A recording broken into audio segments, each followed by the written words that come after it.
People say blood is a permanent bond, but in my family, it was just currency. That night in 1998, Mom took my sister for her beauty, and Dad took my brother for his arm. I was the spare change left under the sofa, the surplus part abandoned to state care. 18 years later, they returned to claim their share, forgetting that the one they discarded is now the one holding the watch, deciding exactly when their time runs out. My name is Frances. At 10 years old, I had already calculated that the safest place in any room was the space where the light refused to reach. On that Tuesday afternoon in 1998, that space was beneath the heavy oak dining table. The floorboards smelled of lemon polish and old dust. My knees were pulled tight against my chest, my chin resting on the rough denim of my jeans. I was not hiding, exactly. I was simply removing myself from the equation to see if the math of the family would finally balance out without me. Above me, the world was ending, but it was ending with the mundane squeak of chairs and the shuffling of legal paperwork. I focused entirely on the rhythm of the wall clock in the hallway. It was a cheap quartz model, but its second hand had a distinct, heavy mechanical clunk that resonated through the floorboards. Clunk, clunk, clunk. I closed my eyes and forced my breathing to match the tempo. Inhale on 1, exhale on 2. If I could synchronize my biological functions with the clock. I imagined I would become made of gears and springs rather than soft, hurt flesh. Machines did not feel abandonment. Machines only functioned or malfunctioned. I will take the leather sectional. My mother, Elena, said. Her voice was sharp, clipping the ends of her words like she was trimming hedges. There was no tremor of sadness in it, only the calculating tone of a woman browsing a catalog. It matches the apartment in California, and, obviously, I am taking Carla. I studied the shoes visible from my vantage point. My mother was wearing her black pumps, the ones with the scuff on the left heel. She tapped her toe impatiently. Fine, my father, Robert, replied. His voice was a low rumble, vibrating through the table legs. He was wearing his work boots, caked with dried mud from a construction site he managed but rarely worked on. The sectional is yours, but I get the Ford pickup, and I'm taking Marcus. The boy needs a father figure if he's going to make the varsity team. Agreed, Mother said. I listened to the scratch of a pen on paper. It was a transaction, a barter. They were trading siblings like baseball cards or pieces of furniture. I take the sofa. I take the pretty daughter. I take the truck. I take the athletic son. The valuation was precise. Carla, at 7 years old, was blonde and bubbly, a perfect accessory for a woman starting over. Marcus, at 12, was strong and loud, a trophy for a man who wanted to relive his high school glory days. Then, the silence came. It was a physical weight, heavier than the oak table above me. The pen stopped scratching. The tapping of my mother's heel ceased. The only sound left was the clock. Clunk, clunk, clunk. They had run out of assets to distribute, and now they were staring at the liability. And Francis? The lawyer asked. His voice was thin, reedy. I could see his polished loafers shifting uncomfortably on the rug. For 5 long seconds, neither of my parents spoke. I held my breath, breaking my synchronization with the clock. My heart hammered against my ribs, a chaotic rhythm that refused to follow orders. She is difficult, Mother finally said. She did not sound angry. She sounded exhausted, as if discussing a stain on a carpet that refused to lift. She is too sullen, too quiet. She stares at people.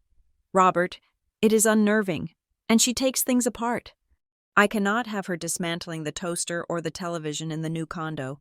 I am trying to build a new life. Frances does not fit in that life.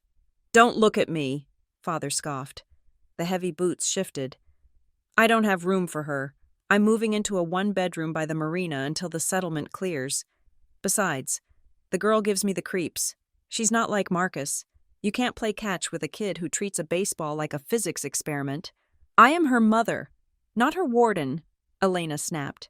I have done my time. She is 10. She is practically self-sufficient. I am not taking her. Elena, The lawyer cleared his throat. It sounded like dry leaves crinkling. Mr. and Mrs. Tillingham, I must remind you that you have a legal obligation to provide care for all 3 of your children. You cannot simply divide 2 of them and discard the third. The court will not look favorably on this. Look at the financials, Father interrupted, his voice hardening into the tone he used when he was lying. I cannot afford 3 kids. The child support alone would cripple me. We are doing this for the good of the other 2. If we try to stretch our resources for 3, they all starve. It is simple math. Simple math. I squeezed my eyes shut. I knew about the math. I knew that 3 weeks ago. Father had brought home a glossy brochure for a 20-foot Sea Ray boat. I had seen the price circled in red marker, $19,500. He had told his friends on the phone that he was buying it to celebrate his newfound freedom. He could afford a boat. He could afford fuel and docking fees. He just could not afford me. So, what are you suggesting? The lawyer asked, his voice dropping to a whisper, though I heard every syllable. The state, Robert said. The word hung in the air, cold and sterile. Foster care, just for a while, until we get settled. There are families out there who want kids, right? Someone who likes quiet ones. It might be for the best, Mother added quickly, eager to wash her hands of the problem. She would probably be happier with people who understand her eccentricities. I let out the breath I had been holding. It came out as a silent shudder. I was not a child to them. I was a defect in the manufacturing line, a variable that ruined the equation. I reached into my pocket and curled my fingers around the small, cold object I had found on the sidewalk 2 days prior. It was a brass gear, likely from a broken wristwatch. The teeth were sharp against my thumb. It was solid. It was real. It had a purpose, even if it was currently disconnected from its machine. I squeezed it until the metal bit into my skin, using the sharp pain to ground myself. The meeting ended 20 minutes later. The chairs scraped back. I waited until the shoes moved away before I crawled out from under the table. My legs were numb, sleeping from the pressure, but I forced myself to stand. The hallway was a flurry of movement. Mother was packing Carla's clothes into 2 large suitcases. Carla was crying, a high-pitched, theatrical wail that she knew would garner sympathy. "It's okay, baby. Mommy has you," Elena cooed, wrapping a cashmere scarf around her neck. "We are going to a place with palm trees. You will love it." Father was by the door with Marcus. He slapped my brother on the shoulder, a gesture of masculine ownership. "Grab your gloves, son. We're leaving this dump." I stood in the doorway of the kitchen, invisible. Neither of them looked at me. They bustled around me as if I were a coat rack or a floor lamp. I watched them strip the house of the things they valued. The toaster, the silver picture frames, the good towels. When they were finally ready to leave, the silence returned. Elena walked past me, dragging a suitcase. She paused for a fraction of a second. Her perfume scent, a cloying scent of vanilla and jasmine, washed over me. She did not hug me. She did not touch my hair. She simply looked at my chin, avoiding my eyes. "Be a good girl, Frances," she said, her voice devoid of maternal warmth. "Don't cause trouble for the social workers." Then she walked out the door. Holding Carla's hand, Carla looked back at me over her shoulder. Her face was wet with tears, but her eyes were dry and triumphant. She had won the lottery. She was the chosen one. Father followed a moment later. He stopped in front of me, looming tall and broad. He smelled of stale tobacco and nervous sweat. He looked at me with a mixture of guilt and annoyance, like a man who had forgotten to tip the waitress and was now forced to make eye contact. "You're a tough kid," he grunted. "You'll be fine. Builds character." He didn't wait for a response. He pushed Marcus out the door ahead of him. Marcus kept his head down, clutching his baseball bat. He didn't look at me either. He knew that to acknowledge me was to acknowledge the cruelty of what was happening, and he was not brave enough for that. I walked to the screen door and watched. It was a gray afternoon. The sky the color of a bruised plum. 2 cars were parked in the driveway. Mother's sedan turned left. heading toward the highway and the airport. Father's truck turned right, heading toward the marina. I watched the taillights of both vehicles until they were swallowed by the mist. They did not brake. They did not turn around. They simply accelerated away from the mistake they had made 10 years ago. I did not cry. Crying was a biological response to emotional distress, intended to signal a need for comfort from a caregiver, since there were no caregivers present. The signal was redundant. Logic dictated that I conserve the energy. Instead, I took the brass gear out of my pocket. I held it up to my eye, peering through the center hole at the empty driveway. The world looked different through that metal ring. Smaller, manageable. If I looked through the gear, the emptiness of the street was just a framed picture, something I could study, but did not have to feel. 20 minutes later, a gray sedan pulled into the driveway. It was a government vehicle, nondescript and dusted with road grime. A woman stepped out. She wore a beige raincoat and sensible shoes. She carried a clipboard. She walked up the porch steps and saw me standing there, still clutching the gear. Her face softened into an expression I would come to despise more than hatred: pity. It was a soft, sickening look, like rotting fruit. "Francis?" she asked gently. "I am Mrs. Gable. I'm from Child Protective Services." I nodded once. I did not speak. There was nothing to say. "Your parents signed the paperwork," she said, her voice dropping to a hush, as if she were speaking at a funeral. "Come along, honey. Let's get you out of the cold." I followed her to the car. I did not look back at the house. It was just a structure of wood and drywall. It held no meaning anymore. The ride was silent. Mrs. Gable tried to make conversation twice. She asked about school. She asked if I was hungry. I stared out the window, counting the telephone poles whipping by. 104, 105. If I counted them, I didn't have to think about where I was going. We arrived at the Riverwood Temporary Shelter just as the sun was setting. It was a massive brick building on the edge of the city, surrounded by a chain-link fence topped with barbed wire that was supposedly there to keep intruders out, but looked suspiciously designed to keep people in. As soon as the automatic doors slid open, the smell hit me. It was an assault on the senses. Bleach, strong, industrial bleach that burned the inside of my nose. Beneath that, the smell of boiled cabbage and unwashed bodies. And the noise. It was a cacophony of chaos. Children were shouting. Shoes were squeaking on linoleum. A television was blaring a cartoon at maximum volume. "This is the intake room," Mrs. Gable said, guiding me by the shoulder. Her hand felt heavy and intrusive. I looked around. There were rows of plastic chairs, scuffed and mismatched. Kids sat in them, some crying, some staring blankly at the wall. A boy in the corner was banging his head rhythmically against the plaster. Thump, thump, thump. It was a warehouse, a storage facility for broken things. Mrs. Gable led me to a counter where a tired-looking woman sat behind a glass partition. "One female, 10 years old," Mrs. Gable announced, handing over a file. "Frances Tillingham, emergency placement, parents relinquished custody."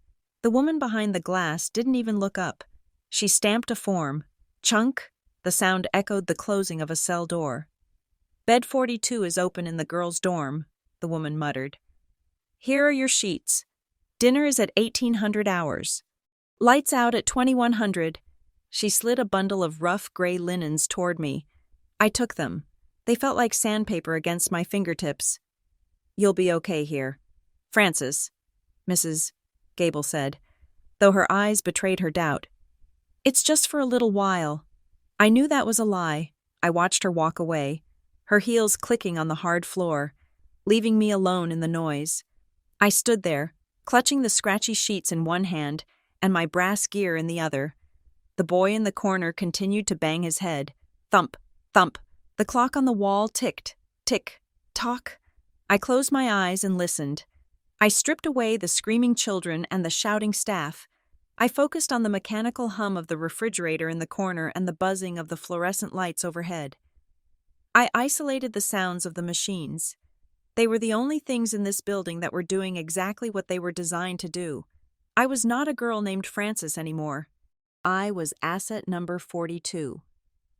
I was a component that had been removed from the main assembly and tossed into the scrap bin, but as my fingers traced the teeth of the gear in my pocket, I made a silent promise to the cold room.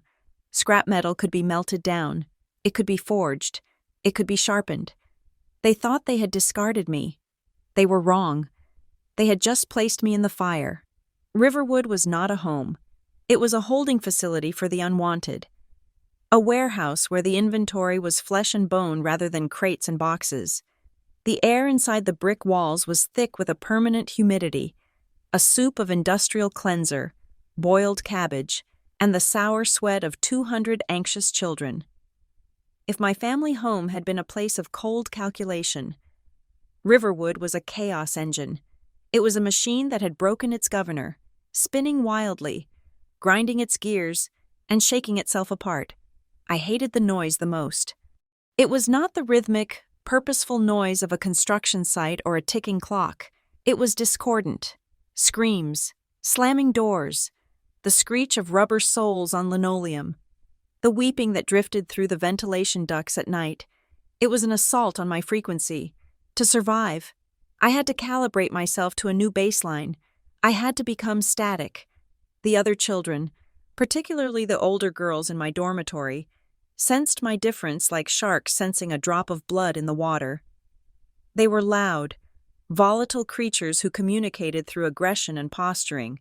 I, on the other hand, was silent. I did not engage in their hierarchies. I did not fight for the best bunk or the largest portion of dessert. I simply observed.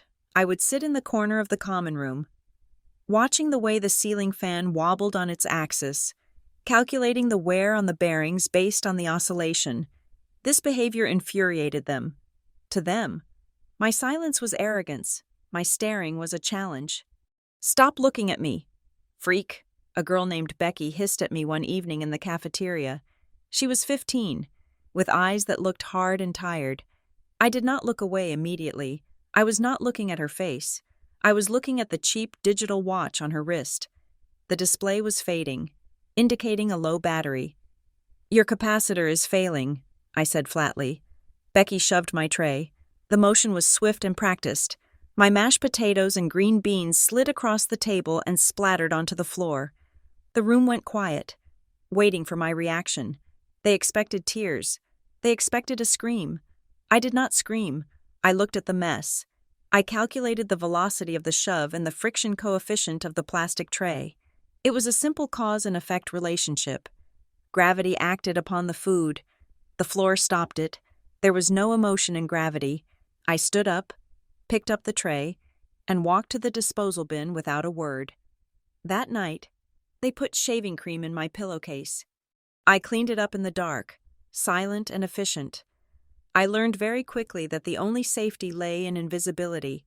If I could not be normal, I had to be nothing. I became a ghost in the system. I learned to fold my government-issued t-shirts into perfect squares, aligning the hems with a geometric precision that bordered on obsessive. I ate my meals without letting my silverware clink against the plate.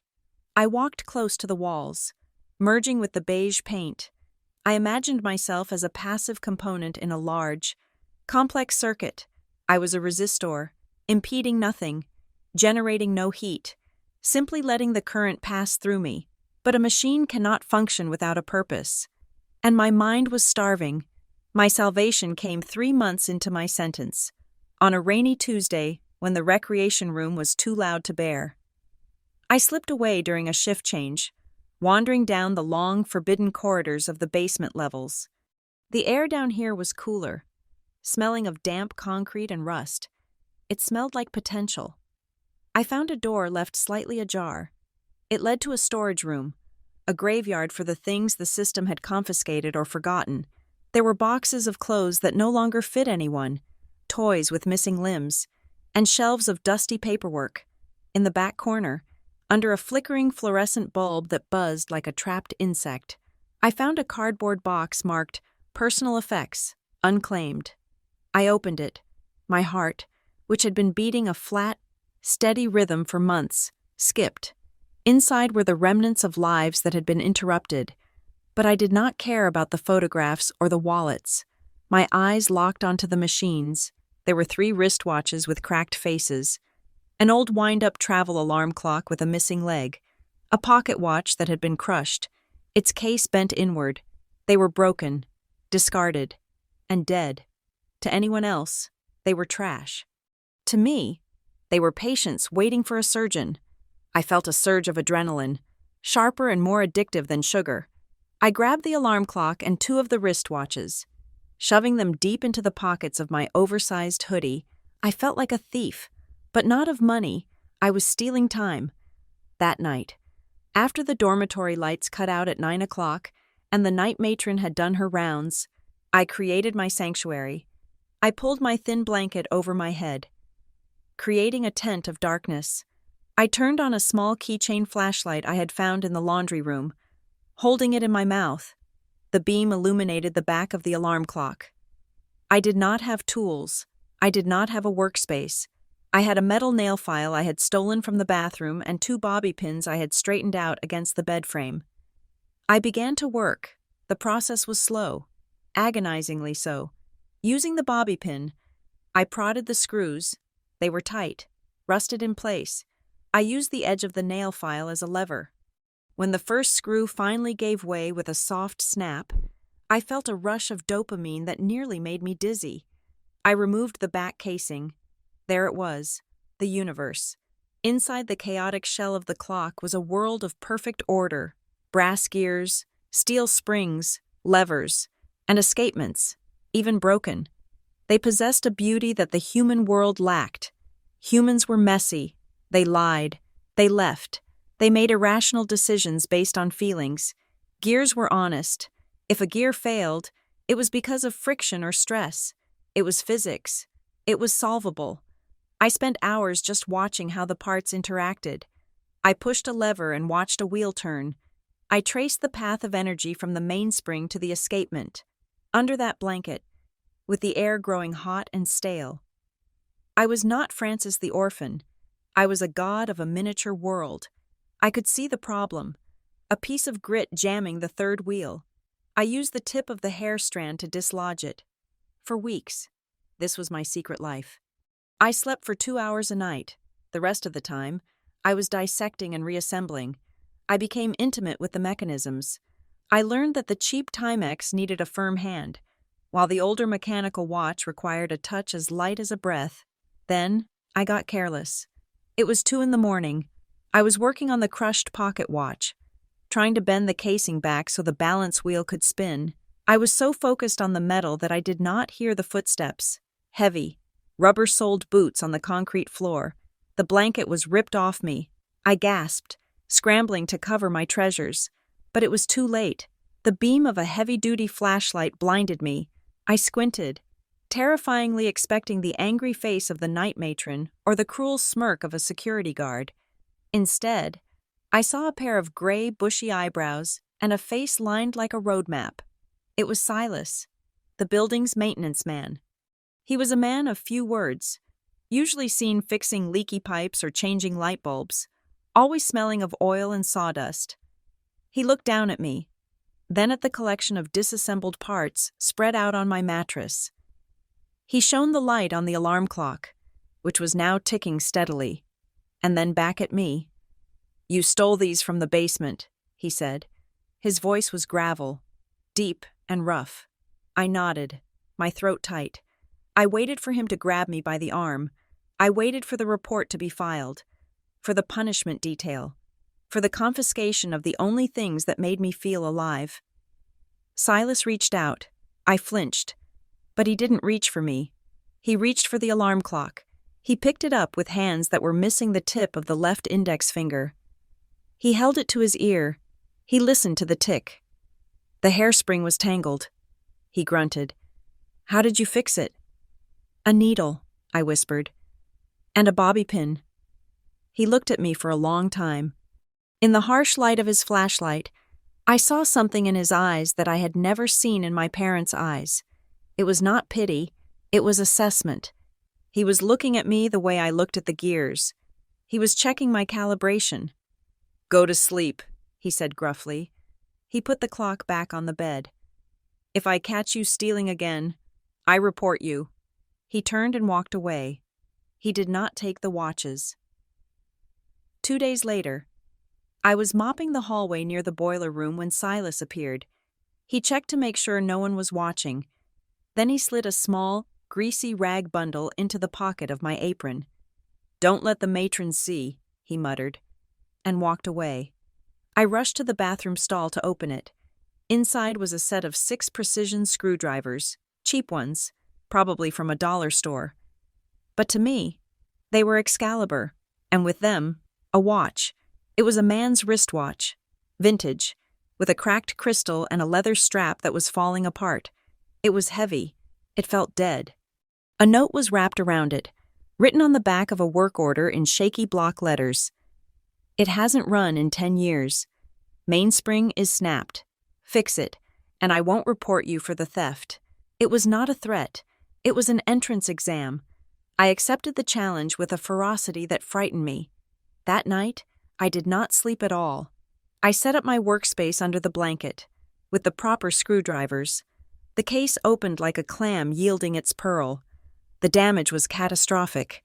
The mainspring was indeed shattered, coiled like a dead snake in its barrel. But there was more. The balance staff was bent, and the pivots were caked with 10 years of congealed oil that had turned into a substance resembling glue. I had to clean it first. I had no solvents. I used a bottle of rubbing alcohol I had pilfered from the infirmary cart. I soaked the tiny jewels and gears in a plastic bottle cap. The mainspring was the problem. I could not manufacture a new spring steel coil. I had to improvise. I remembered a broken wind-up toy car in the donation bin. I crept out, retrieved it, and cannibalized its spring. It was too wide. I spent the next night filing it down. I sat in the dark, rubbing the metal strip against a piece of fine grit sandpaper I had stolen from the art room. Back and forth, back and forth. My fingers bled. The skin on my thumbs was raw and blistering, but I did not stop. I had to reduce the width of the spring by 0.5 millimeters without weakening the integrity of the metal. By the third night, I was hallucinating from exhaustion. The shadows in the room seemed to move, but my hands remained steady. I was operating on a plane of existence where only the mechanism mattered. I coiled the reshaped spring into the barrel. It was a tight fit. I prayed to the god of mechanics that the tension would be sufficient. I reassembled the gear train. The wheels dropped into place with satisfying clicks. I applied a microscopic drop of oil from a stolen vial of baby oil, a poor substitute, but better than friction, to the pivots. Finally, I installed the balance wheel. This was the moment, the breath of life. I wound the crown. 1 turn, 2 turns. The resistance of the new spring felt good. It felt strong. I nudged the balance wheel with the tip of my screwdriver. It swung. It swung back.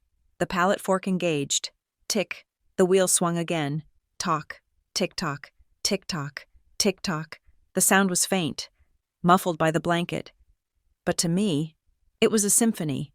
It was the heartbeat of a thing that had been dead, brought back by my will and my hands. I pressed the watch to my ear and closed my eyes, letting the rhythm wash over me, drowning out the snoring of the other girls and the misery of Riverwood. I had fixed the time. The next morning, I found Silas in the boiler room. I wordlessly handed him the watch. He took it. He held it up to the light. He watched the second hand sweep past the 12, then the 1, then the 2. He listened to the beat. He looked at the crude sanding marks on the spring through the open back. Realizing what I had done, he looked at me, and for the first time, the lines on his face shifted into something resembling a smile. "The amplitude is a bit low," he said, critiquing it like a master. "But it runs." He handed the watch back to me. "Keep it. You earned it." "I don't want it," I said. My voice was raspy from days of silence. "I just wanted to make it work." Silas nodded slowly. He understood.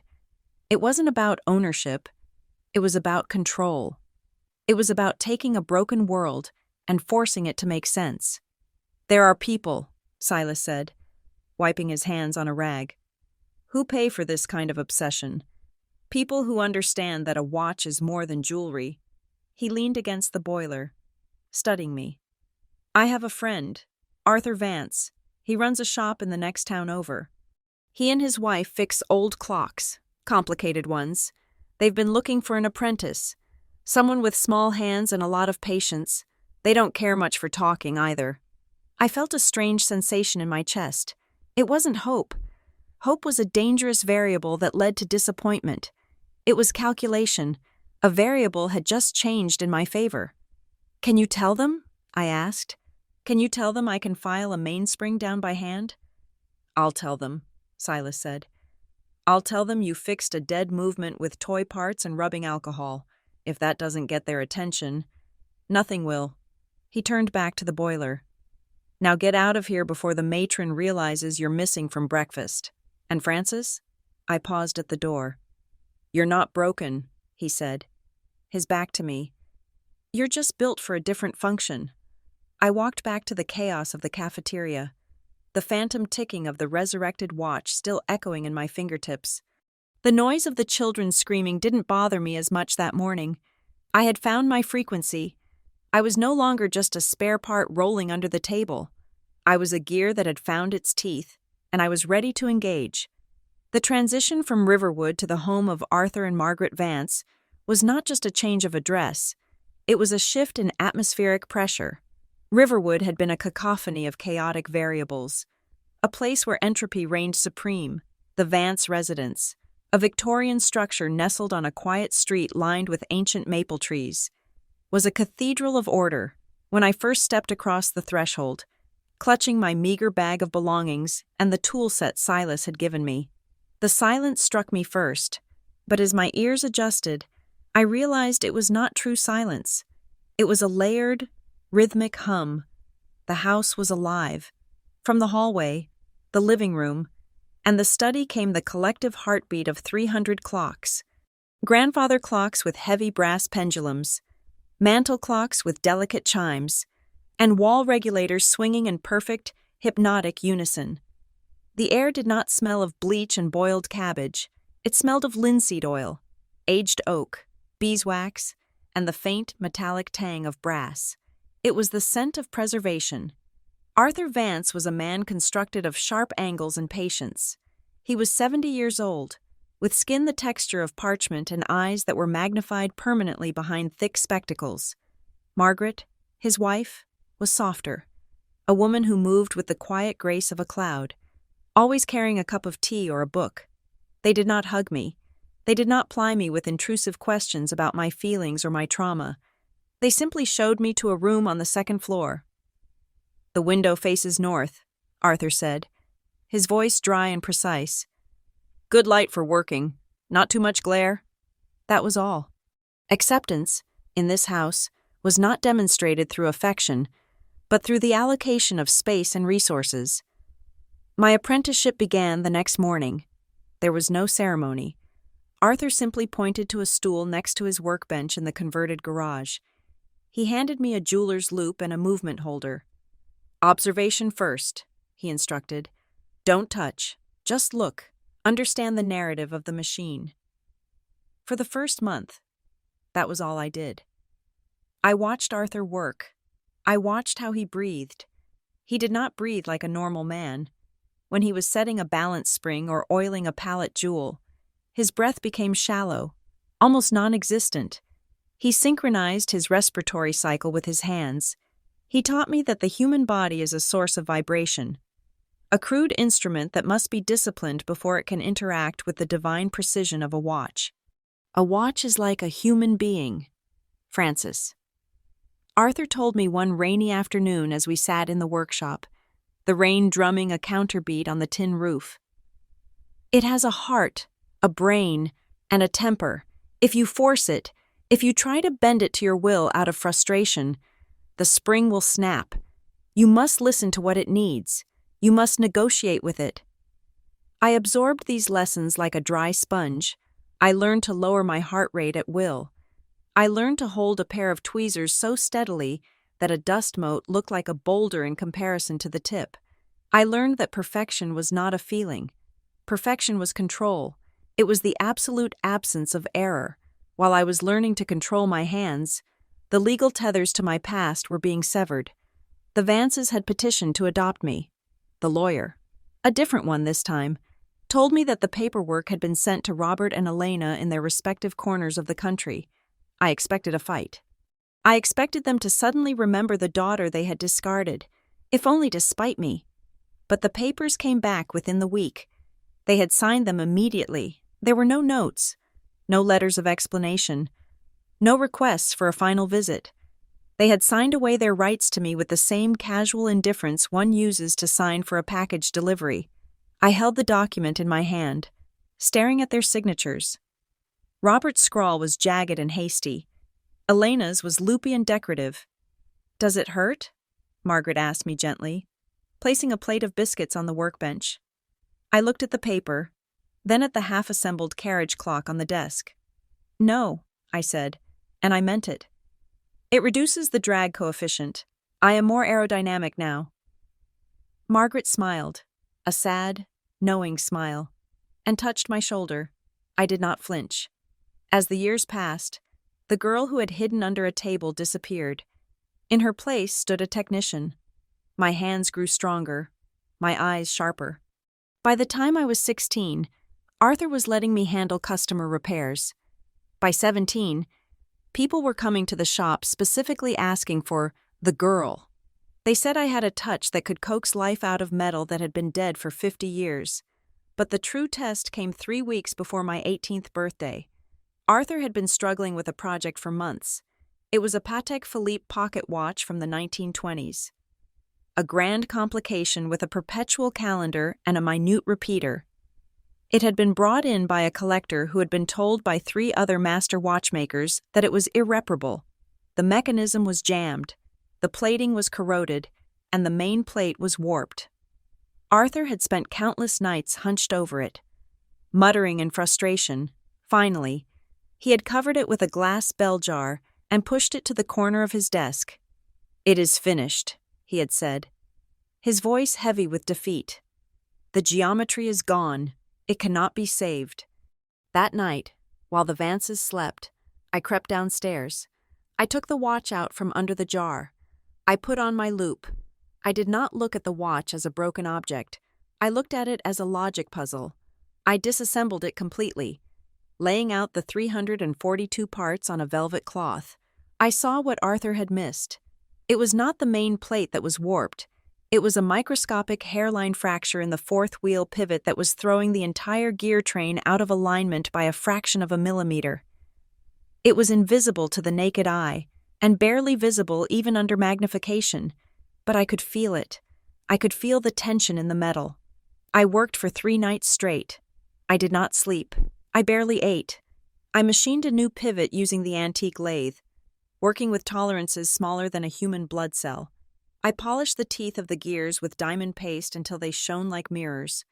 I reassembled the movement, my hands moving with the fluidity of a conductor leading an orchestra. On the morning of the 4th day, Arthur came into the workshop with his morning coffee. He stopped dead in his tracks. I was sitting at his bench. The Patek Philippe was assembled, resting in the center of the pad. "Francis?" he whispered.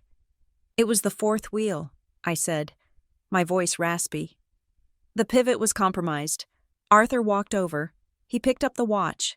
He pressed the slide to activate the repeater. Ding-dong, ding-dong. The chimes were clear, resonant, and perfect. The perpetual calendar indicators snapped into place. The watch was alive. Arthur looked at me, his eyes wide behind his glasses. He took my hand, my grease-stained, scarred hand, and held it in his.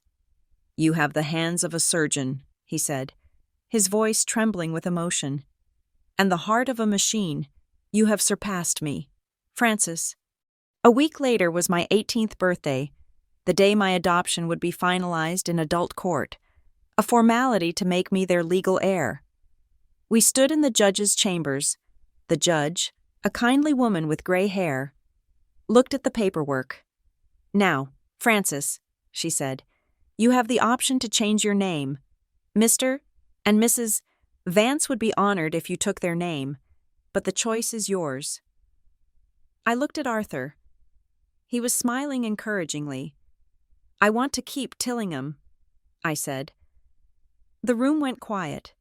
I saw a flicker of confusion on the judge's face, but Arthur's expression shifted into something deeper, a look of profound respect. "Francis," Arthur said softly to the judge, "that is exactly as it should be."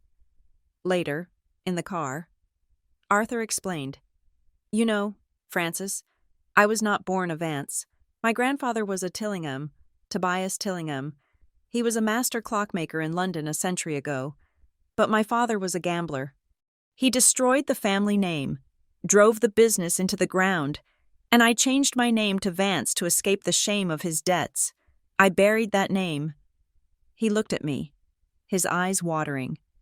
"By keeping it, you are not honoring the man who abandoned you in that house. You are resurrecting the lineage that should have been mine. You are cleaning the rust off the name." "Then I am Francis Tillingham," I said, staring out the window at the passing world.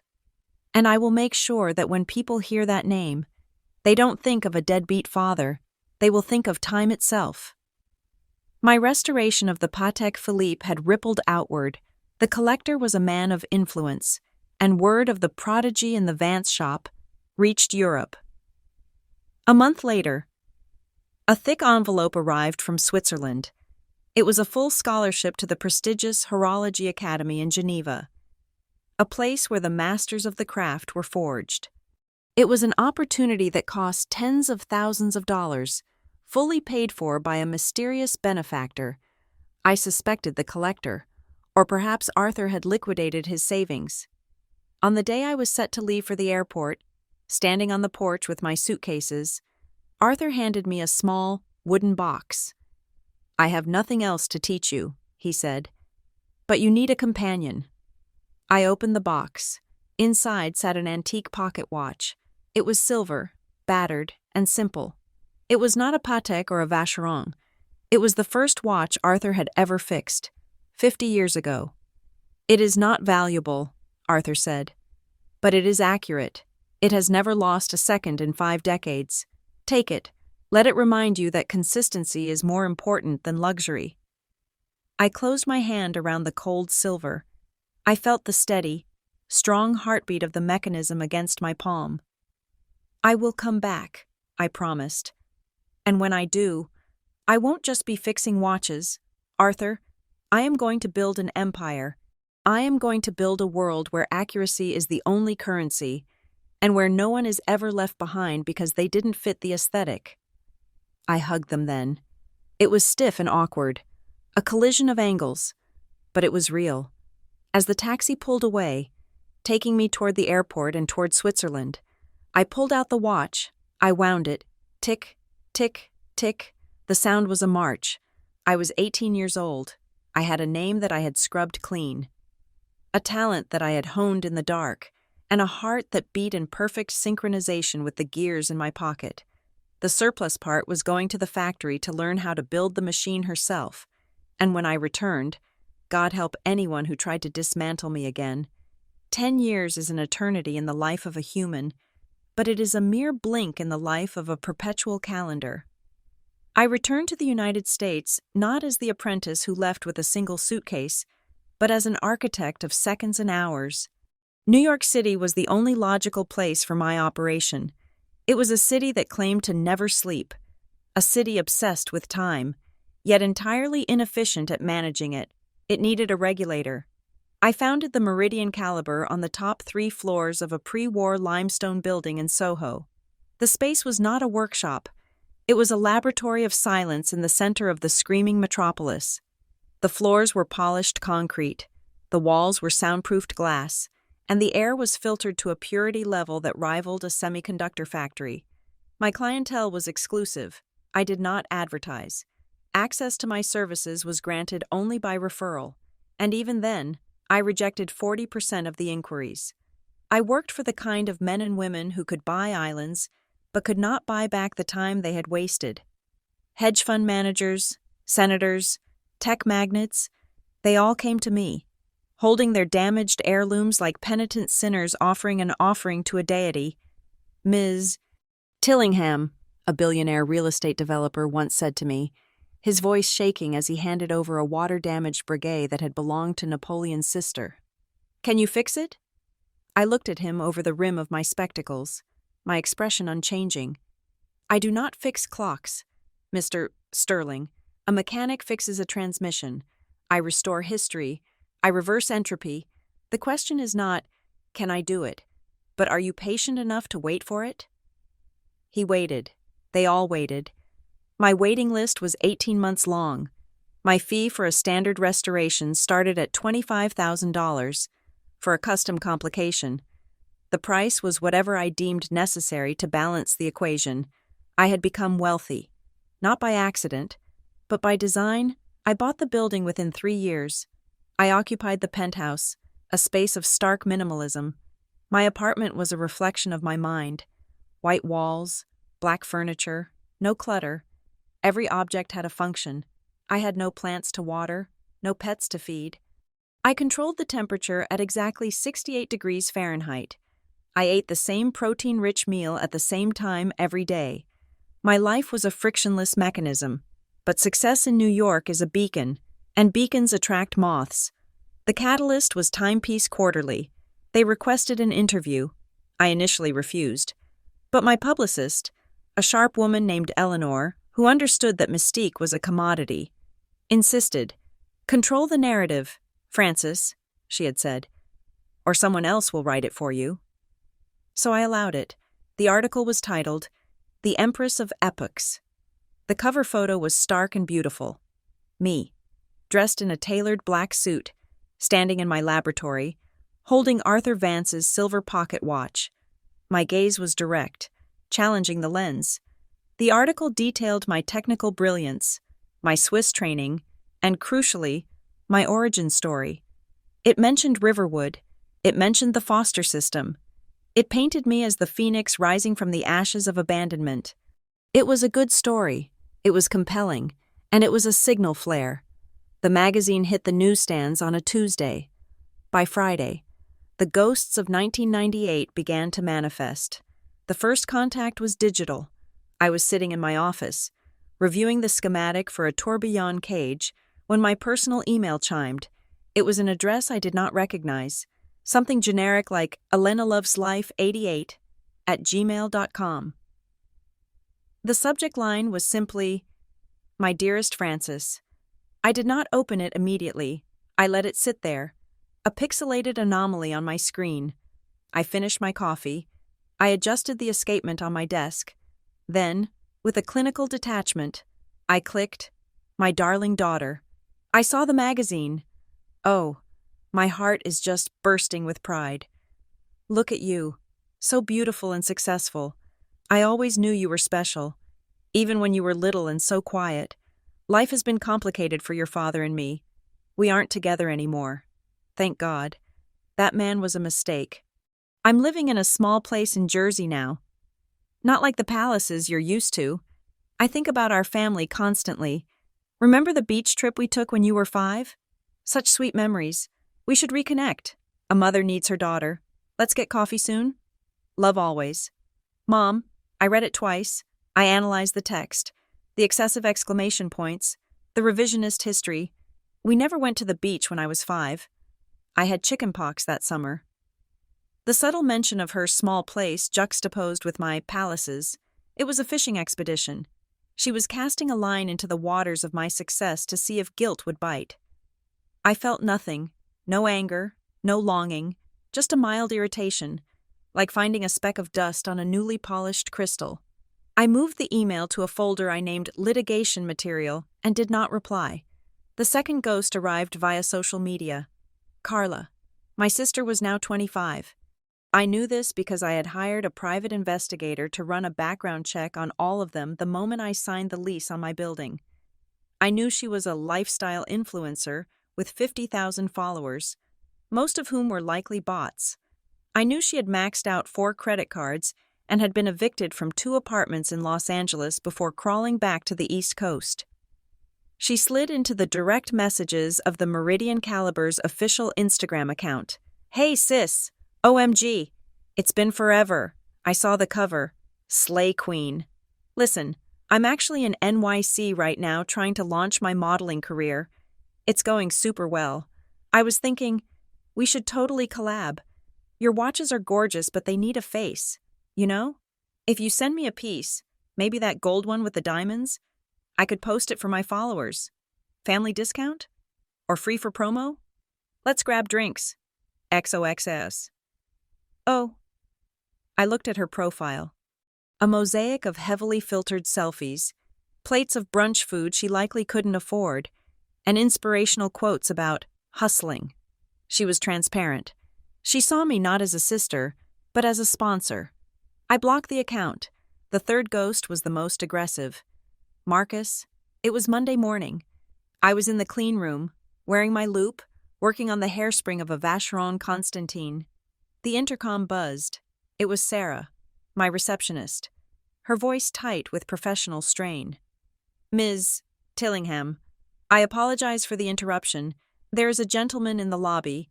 He claims to be your brother. I set my tweezers down. I exhaled slowly, counting to 4.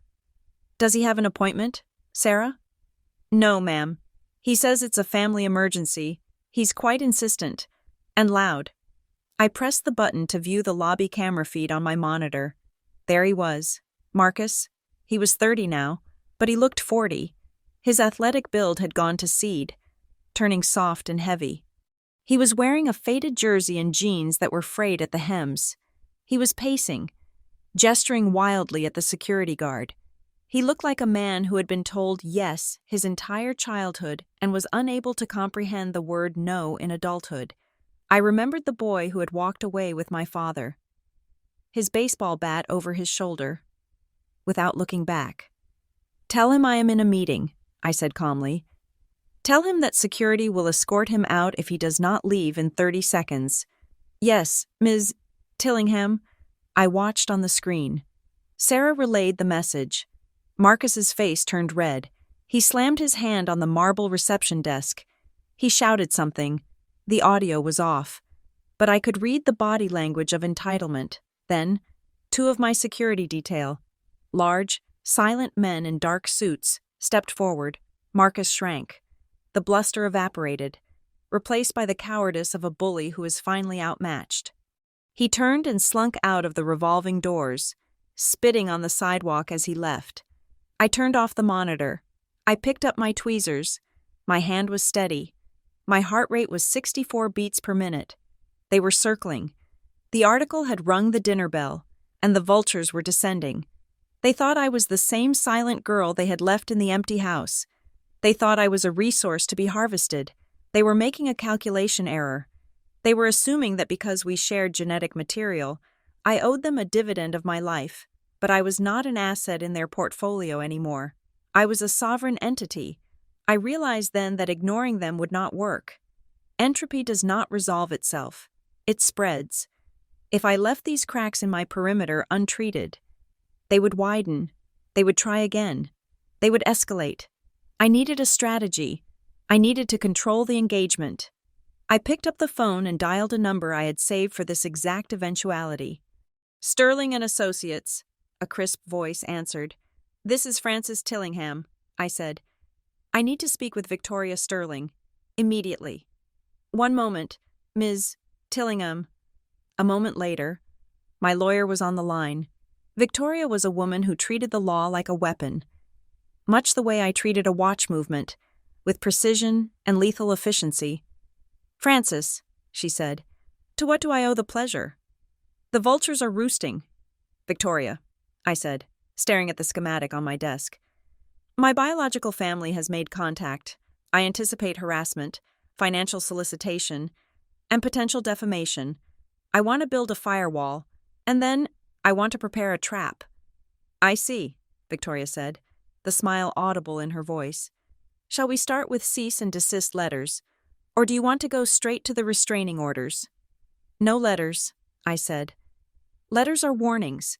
Warnings imply that I care what they do. I want to document everything. Let them reach out. Let them scream. Let them dig their own graves with emails and voicemails. When the time is right, I will not just block them, I will dismantle them. Understood, she said. I'll start the file. I hung up. I looked out the window at the skyline of New York. The city was a machine of ambition and cruelty. I fit right in. I went back to the Vacheron Constantin. The hairspring was tangled, breathing irregularly. I placed the tip of my tweezers into the heart of the coil. With a gentle, deliberate twist, I corrected the error. The balance wheel began to swing. Tick, tock, tick, tock, perfect rhythm. Come and get me, I whispered to the empty room. I am ready. My sanctuary was breached on a Wednesday morning, not by a thief with a crowbar, but by a man wearing a suit that was 2 sizes too large and smelled of desperation. I was in the middle of a delicate regulation on a Jaeger-LeCoultre atmosphere clock when the security alert flashed on my desktop monitor. My head of security, a former Marine named Daniels, spoke through the intercom. His voice was calm, but there was an edge to it that indicated a variable had entered the controlled environment. Ms. Tillingham, Daniel said, there is a man in the lobby. He claims to be your father. He is refusing to leave until he speaks with you. I can remove him physically, but he is causing a scene. I looked at the monitor. Robert was standing by the reception desk, leaning on the marble with a casual arrogance that did not match the fraying cuffs of his jacket. He was smiling at the receptionist, a predatory, charming smile that I remembered from my childhood. It was the smile he used right before he lied about where the grocery money had gone. Do not touch him, I said, removing my loop and placing it precisely on the velvet pad. I am coming down. I did not invite him up. My workshop was a clean room, a place of logic and order. Robert was a contaminant. I would not allow him to infect the air I breathed while I worked. When the elevator doors slid open in the lobby, the air changed. The cool, filtered scent of the building was tainted by the smell of stale tobacco and cheap musk cologne. Robert saw me and his face lit up with a performance of paternal joy that was so exaggerated it was almost grotesque. Francis, he boomed, spreading his arms wide as if to embrace me. My God, look at you. You look expensive. I stopped 10 feet away from him. I kept my hands clasped behind my back. I did not smile. I did not blink. I stared at him with the same clinical detachment I used to inspect a rusted mainspring. Robert, I said. My voice was low, flat, and carried across the marble floor. He faltered, his arms dropping to his sides. The smile flickered, then recalibrated. Robert, is that what we are doing? No dad? After all these years? You lost the title of dad in 1998, I said. State your business. I have clients waiting, he laughed, a nervous, hacking sound. He glanced around the lobby, taking in the high ceilings, the modern art on the walls, the sheer quiet wealth of the place. I just wanted to see my girl. I read the article. I always knew you had it in you. You know, even when I had to let you go. It was the hardest thing I ever did. But look at you now. It made you tough. I did that for you. I felt a cold rage tightening in my chest, a coiled spring under immense tension. You are rewriting history. Robert, you did not let me go to build my character. You discarded me to buy a boat. Now, what do you want? He stepped closer, lowering his voice to a conspiratorial whisper. The mask of the proud father slipped, revealing the grifter underneath. Look, times have been tough, he said, wiping his nose with the back of his hand. The economy, you know, bad luck. But I have an opportunity, a real game changer, land development in Florida. It is a sure thing. Francis, I just need a little seed capital to get in on the ground floor. How much? I asked. He licked his lips. $50,000. It is nothing to you, right? I see this place. I see the shoes you're wearing.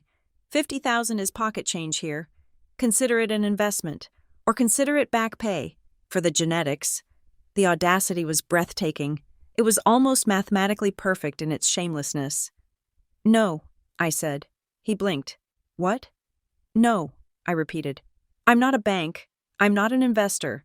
And I'm certainly not your daughter. You are trespassing. You have 10 seconds to leave before Daniels removes you. Robert's face darkened. The charm evaporated instantly, replaced by the ugly snarl of a man who feels the world owes him a living. You ungrateful little Daniel stepped forward. A towering wall of black muscle. Robert took a step back, holding up his hands. Fine, Robert spat, backing toward the revolving doors. Keep your money, but you remember who gave you life, Francis.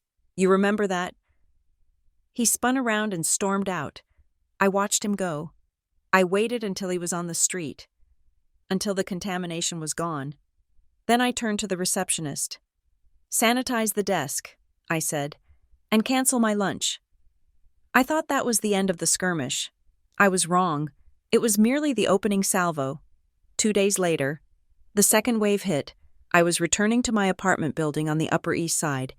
It was late, past 8 in the evening. The doorman, a discreet man named Henry, opened the door for me, but his expression was pained. Ms. Tillingham, he whispered. I tried to make them leave, but they are on the public sidewalk. They said they are family. I stepped out of the vestibule and saw them. Elena and Carla. They were standing near the planter boxes. Elena was leaning heavily on a cane I had never seen her use before.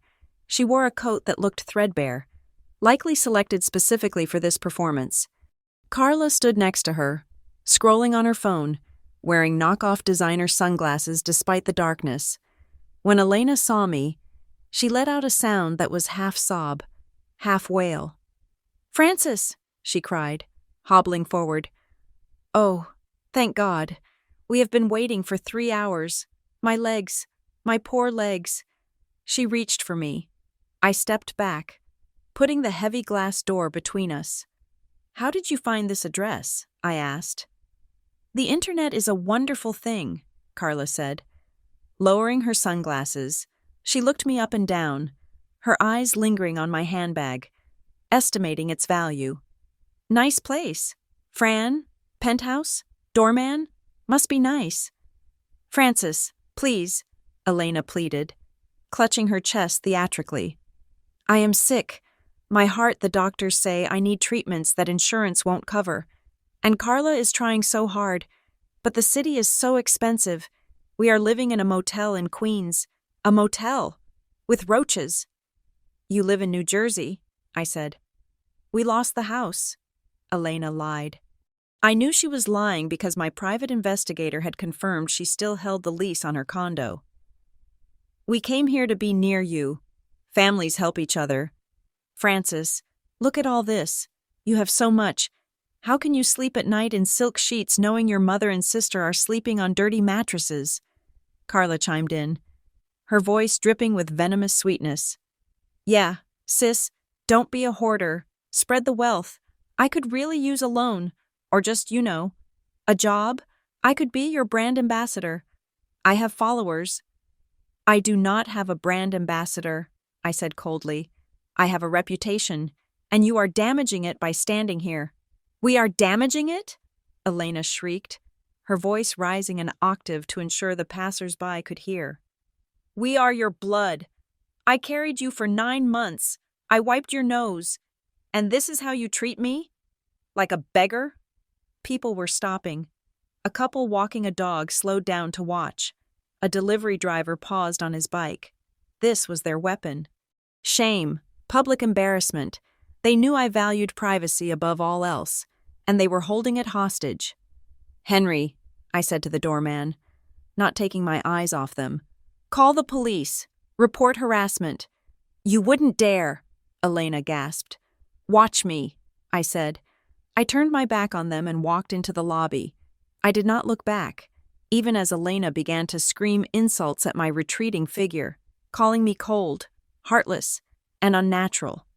The elevator ride up to the penthouse was silent, but my mind was screaming. They were not going to stop. They were like rust on a gear train. If you scrubbed it off one spot, it appeared on another. You could not negotiate with rust. You had to chemically remove it. The next morning, I called Victoria Sterling. It is time, I told her. Send the letters. Cease and desist. Harassment. Trespassing. Use the strongest language the law allows. Victoria was efficient. The letters were delivered by courier within 24 hours. But legal paper is only a shield against those who respect the law. Robert, Elena, and their brood did not respect the law. They respected only leverage. They did not back down. They escalated. The campaign began on Facebook and rippled outward. Elena posted a long, tearful video monologuing about how she had sacrificed everything for her daughter's success. Only to be cast aside in her old age, she showed fake medical bills. She cried real tears. Carla took to TikTok. She made videos mocking rich people who forget where they came from, tagging my company but not naming me directly, just enough to lead the breadcrumbs. Then came the neighborhood whispers. Robert began frequenting the dive bars near my office, telling anyone who would listen that I had stolen his grandfather's watch designs to build my company. It was a lie so absurd it was laughable. But lies do not need to be true to cause damage. They only need to be sticky. The climax of their guerrilla warfare came 2 weeks later. I was in my office, preparing a contract for a restoration project that would have been the crown jewel of my year. It was a commission from Cornelius van der Hoven, a patriarch of old New York money, a man whose family had been on the Mayflower. He wanted me to restore a clock that had once sat in the Oval Office. It was a 6-figure contract, but more importantly, it was an endorsement. My phone rang. It was Mr. van der Hoven's personal secretary. "Ms. Tillingham," she said, her voice icy. "Mr. van der Hoven has asked me to inform you that we will not be proceeding with the restoration." I froze. My hand tightened around the receiver. "May I ask why?" We had agreed on the preliminary timeline. "Mr. van der Hoven values discretion," she said, "and family integrity. He has been made aware of certain rumors regarding your treatment of your elderly parents. A legal battle with one's own mother is not the kind of publicity the van der Hoven estate wishes to be associated with. Those rumors are false," I said. My voice steady despite the tremor in my chest. "It is an extortion attempt." "That may be," she replied, "but Mr. van der Hoven does not get involved in messy domestic disputes. Good day, Ms. Tillingham." The line went dead. I sat there for a long time, listening to the dial tone. I looked at the contract on my desk. Now just a worthless piece of paper. I had lost. I had tried to be the bigger person. I had tried to use silence, distance, and the law. I had tried to treat them like a nuisance that could be ignored. But you cannot ignore a malignancy. They had taken money from my pocket. They had taken a client from my roster. They had taken my reputation and smeared it with their grime. I stood up and walked to the window looking out over Manhattan. The city was gray and rain-swept. Silence was no longer a strategy. It was a liability. They wanted a reaction? They wanted a family reunion? Fine, I would give them one, but it would not be the reunion they expected. They thought they were playing a game of emotional checkers, where the loudest voice wins. They did not realize they had just challenged a grandmaster of complex mechanics. I walked to my safe. I dialed the combination. Left to 24, right to 10, left to 98. I opened the heavy steel door. Inside was a file I had received from my private investigator 3 years ago. I had never opened it fully. I had kept it as insurance, hoping I would never have to use it. It was a dossier of tax records, court transcripts, and police reports from 3 different states. I took the file out. I placed it on my desk. I opened it. The first page was a police report from Florida involving Robert and a fraudulent insurance claim on a boat. The second was a tax lien against Elena for unreported income. The third was a sealed juvenile record for Marcus involving theft. I turned the pages, one by one. It was not just a file, it was an arsenal. I picked up the phone and dialed Victoria. "Change of plans," I said. "Do not send any more letters." "Oh?" Victoria asked. "Are we settling?" "No," I said, my voice cold and hard as a diamond drill bit. We are going on the offensive. I want you to hire a forensic accountant. I want to know every cent they have hidden, every law they have broken in the last 18 years. And Victoria? Yes. Francis? Find out how much it costs to rent the grand ballroom at the Pierre Hotel. I'm going to throw a party. A party? She sounded confused. Yes, I said, staring at the mugshot of my brother that was clipped to the back of the file. A charity gala, and I'm going to invite the whole family. The mechanism had shifted. The time for ticking was over. It was time to strike. Necessity creates alliances that affection never could. In the physics of my biological family, Robert and Elena were two repelling magnets, eternally pushing apart with a force born of mutual resentment and failed dreams. Yet, the scent of my money had done the impossible. It had flipped their polarity. They had snapped together with a terrifying metallic clang, united by a singular, predatory purpose. They wanted the house. It was not just any house. It was the 2-story colonial in the suburbs where I had spent the first 10 years of my life. It was the place where I had hidden under the table. It was the place they had sold 2 years after discarding me to fund their brief, disastrous move to California. Now, it was back on the market, and in their delusional narrative, buying it back would somehow reset the clock. It would prove they were good people. It would prove they were a family, and they expected me to be the underwriter of this fantasy. They knew I would say no to a direct request. The $50,000 Robert had asked for in the lobby was a probe, a test of my defenses. When that failed, they realized a frontal assault would not breach the fortress of the Meridian caliber. So, they switched to a Trojan horse strategy. The horse was my brother, Marcus. He arrived at my office on a Thursday afternoon, but he did not come with bluster or entitlement this time. He came with blood, when Daniels, my head of security, called me. His voice was not its usual monotone. "Ms. Tillingham," he said, "your brother is here. He is injured, badly." I went down to the lobby. Marcus was slumped in one of the Barcelona chairs, clutching his ribs. His left eye was swollen shut, a grotesque bulb of purple and yellow. His lip was split, a jagged red line running down his chin. He was shaking, a fine, high-frequency tremor that rattled the glass of water the receptionist had given him. He looked up at me with his one good eye. It was filled with a terror so raw, it made the air in the room feel cold. "Fran," he wheezed, "please, they are going to kill me." I stood over him. My hands clasped. I analyzed the injuries. The bruising was consistent with blunt force trauma. The fear was physiological. His pupils were dilated. His skin clammy. This was not a performance. This was debt. "Who?" I asked. "Gambling," he whispered, spitting a little blood onto the pristine floor. "I got in deep. Sports betting. I thought I had a lock on a game in Vegas. I was wrong. I owe $40,000. The bookie sold the debt to some guys in Queens. They jumped me last night. They said if I don't pay by Friday at noon, they are going to break my hands, then my knees." He reached out, grabbing the hem of my blazer with a dirty, trembling hand. "I can't work without hands. Fran, I know I'm a screw-up. I know I was awful to you, but I don't want to die." I looked at his hand on my jacket. I should have felt revulsion.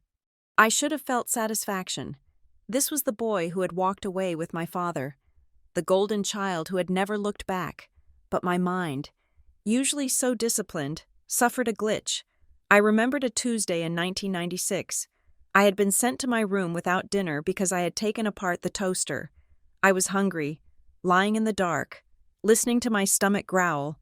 Then, a slide of light under the door, a shadow, and a small, napkin-wrapped bundle pushed across the floorboards. It was 2 chocolate chip cookies.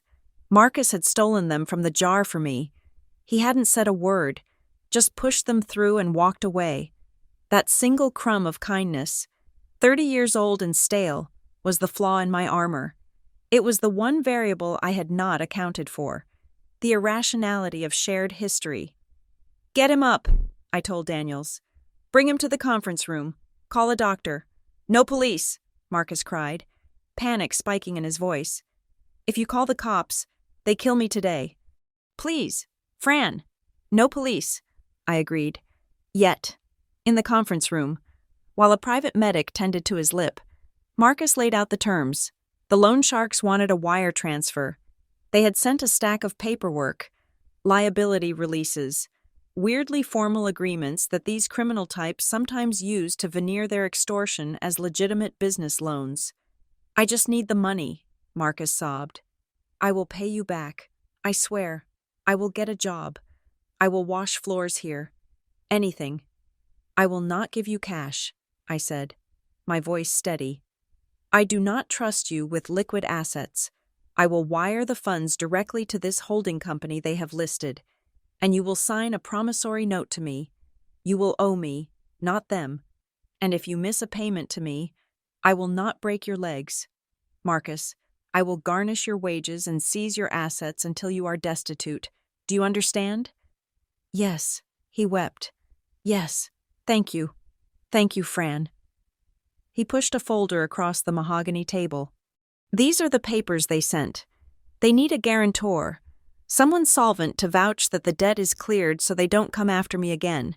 It's just standard release forms. I signed my parts. You just need to sign the guarantor line on the bottom of the last 3 pages. I pulled the folder toward me. I put on my reading glasses. I took out my gold fountain pen. The room was quiet, save for Marcus's ragged breathing. I read the first page. A standard debt settlement agreement, poorly drafted, likely by a disbarred lawyer working for the mob, but legally intelligible. I read the second page, a waiver of liability. I turned to the third page. It was dense text, single-spaced, 12-point times New Roman font. It looked like the continuation of the liability waiver. The header read, Guarantor's Acknowledgement of Financial Responsibility and Asset Management Protocols. I uncapped my pen. I looked at the signature line. Marcus was watching me. He had stopped crying. He was holding his breath. I paused. In my line of work, the difference between a masterpiece and a piece of junk is often a variance of 3 microns. I had trained my eyes to spot the irregularity in a gear tooth that was invisible to the layperson. I had trained my brain to notice when a pattern was disrupted. The font in the 4th paragraph was different. It was subtle. The top of the document was Times New Roman, but starting at paragraph 4. The font shifted to Garamond. It was almost imperceptible, but the serifs on the capital T were different. I lowered my pen. I lifted the paper closer to my eyes. I began to read paragraph 4. Really read it. Not just skimming for the context of the loan. Hereinafter referred to as the guarantor, does hereby grant to the primary debtor, Marcus Tillingham, and his legal assignees, Robert Tillingham and Elena Tillingham, the limited but irrevocable power of attorney to execute financial instruments, leverage real estate assets, and secure mortgage financing in the name of the guarantor for the purpose of familial estate acquisition. The world stopped. The ticking of the grandfather clock in the corner seemed to slow down. This was not a debt release. This was a trapdoor. If I had signed this, I would not just have been paying off a gambling debt, I would have been giving Marcus, Robert, and Elena the legal authority to use my credit, my name, and my assets to secure a mortgage for their house. They were going to buy the Colonial using my financial credibility, and when they inevitably defaulted, I would be left with the wreckage. The $40,000 debt was real. The bruises on Marcus's face were likely real, but they had weaponized it. They had let him get beaten up. They had let him bleed, just to sell the con. They were banking on my pity, making me careless. They thought I would sign quickly to save my brother. I felt a sensation in my chest that was not pain. It was the snapping of the final thread. The last organic connection to the people who shared my DNA withered and died. I looked up. Marcus met my gaze, and he saw that I knew. The fear in his eyes shifted. It was no longer fear of the loan sharks. It was fear of me. Paragraph 4, I said softly. Marcus flinched as if I had struck him. Fran, You did not write this, I said, tapping the paper. You do not know the difference between Times New Roman and Garamond. Robert wrote this. Did he type it up for you? Did he tell you to slip it in between the waiver and the settlement? Marcus looked down at the table, his shoulders hunching. He said you wouldn't miss the money. He said you owe us. He said if I got you to sign, he would pay off the bookie for me. I didn't have a choice. Fran? They were going to break my hands. You always have a choice, I said. You chose to sell me. I stood up. I took the document, the piece of paper that was meant to be my shackle, and I ripped it in half. Then I ripped it again. The sound of tearing paper was loud in the silent room. Get out, I said.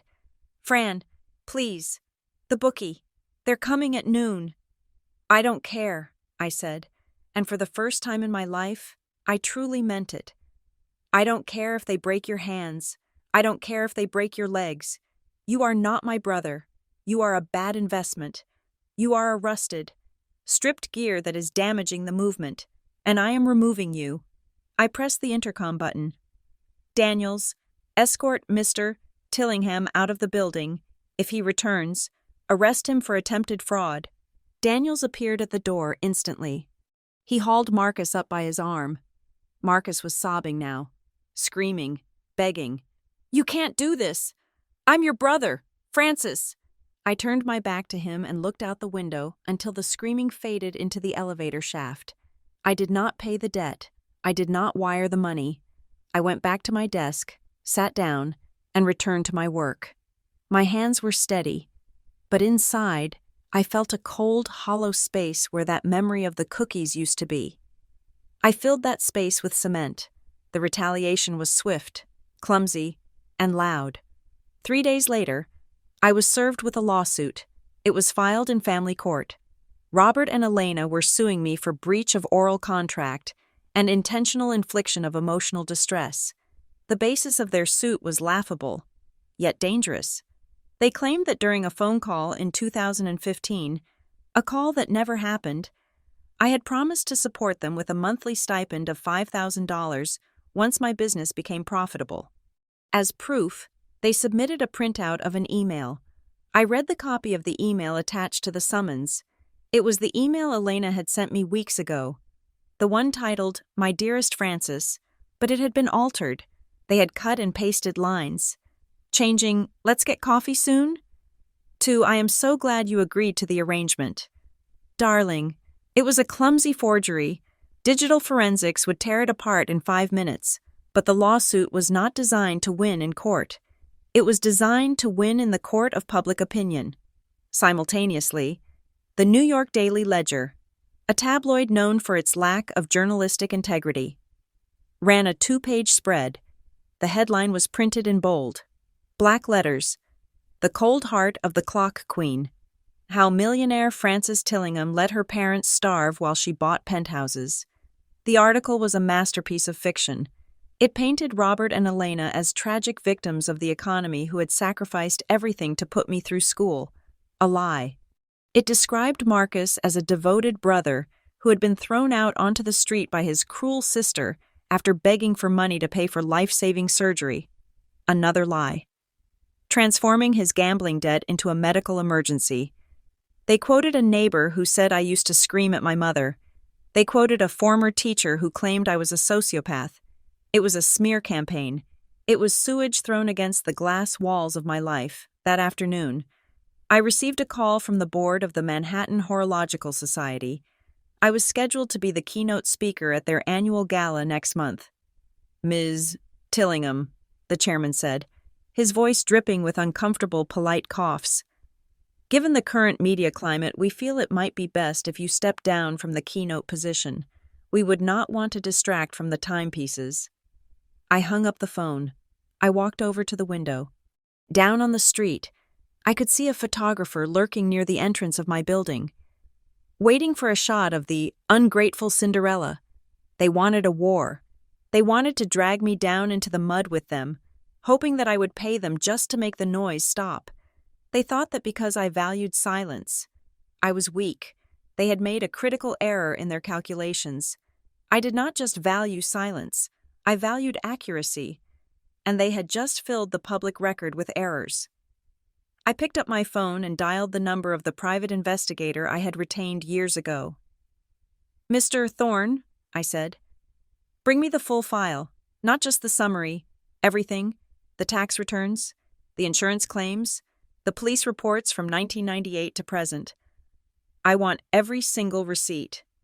"You ready to pull the trigger, Ms. Tillingham?" Thorne asked. "No," I said, watching the photographer below.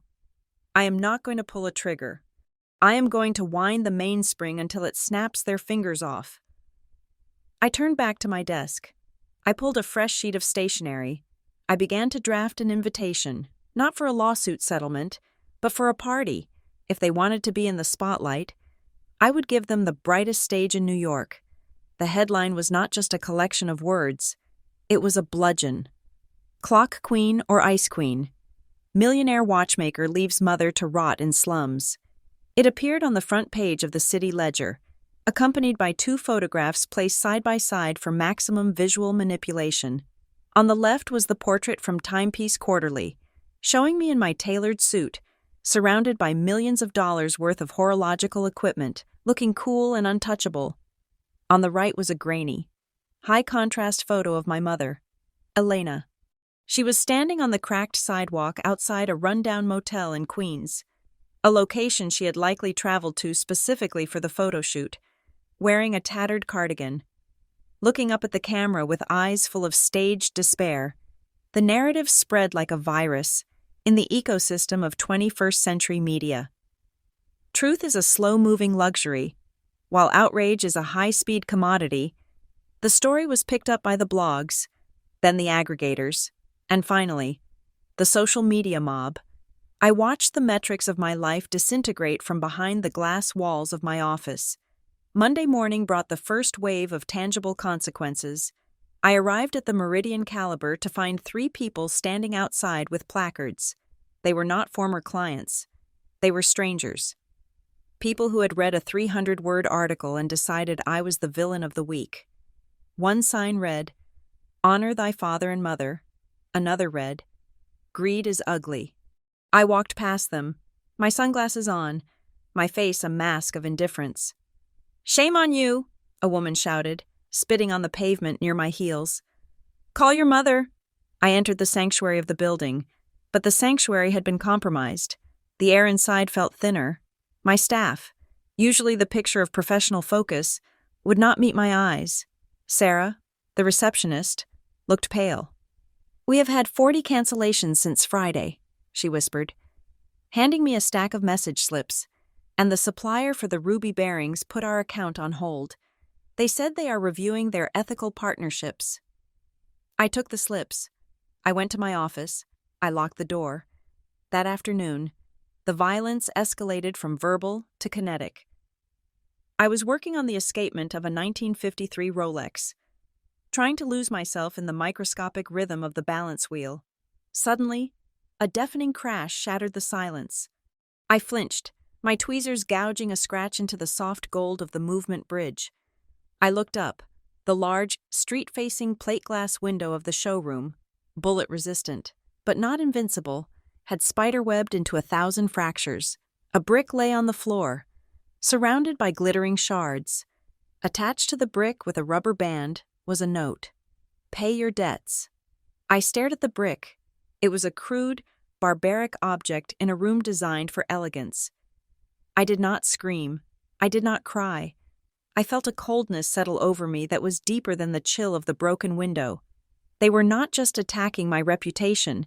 They were attacking my work. They were disrupting the precision I had spent 18 years building. But the physical attack was nothing compared to the digital warfare being waged by my sister. Carla had found her stage. She went live on TikTok that evening. I watched it on my phone in the dark of my apartment, mesmerizingly horrified by the performance. She sat on the floor of what looked like a cheap motel room. Again, likely a set. As Thorne had confirmed, she was staying in a decent short-term rental in Jersey. She was wearing no makeup, her hair messy. She spoke to the camera with a trembling lip. "You guys don't know the half of it," she whispered to her 100,000 viewers. "Growing up, Frances was always dark.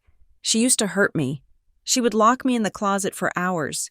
She would break my toys and just stare at me while I cried. Mom and Dad tried to get her help, but she was just evil.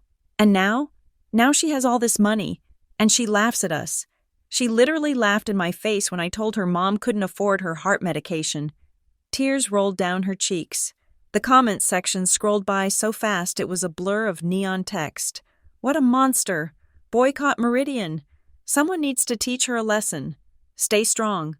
Carla, we are with you. It was a complete fabrication. I had never locked her in a closet. I had never broken her toys. I fixed them. I was the one who was silent. I was the one who was invisible. But the truth did not matter. The lie was more entertaining. The lie fit the narrative of the jealous, successful sister and the poor, beautiful victim, for 3 days. I did not leave the penthouse. I felt a regression taking hold.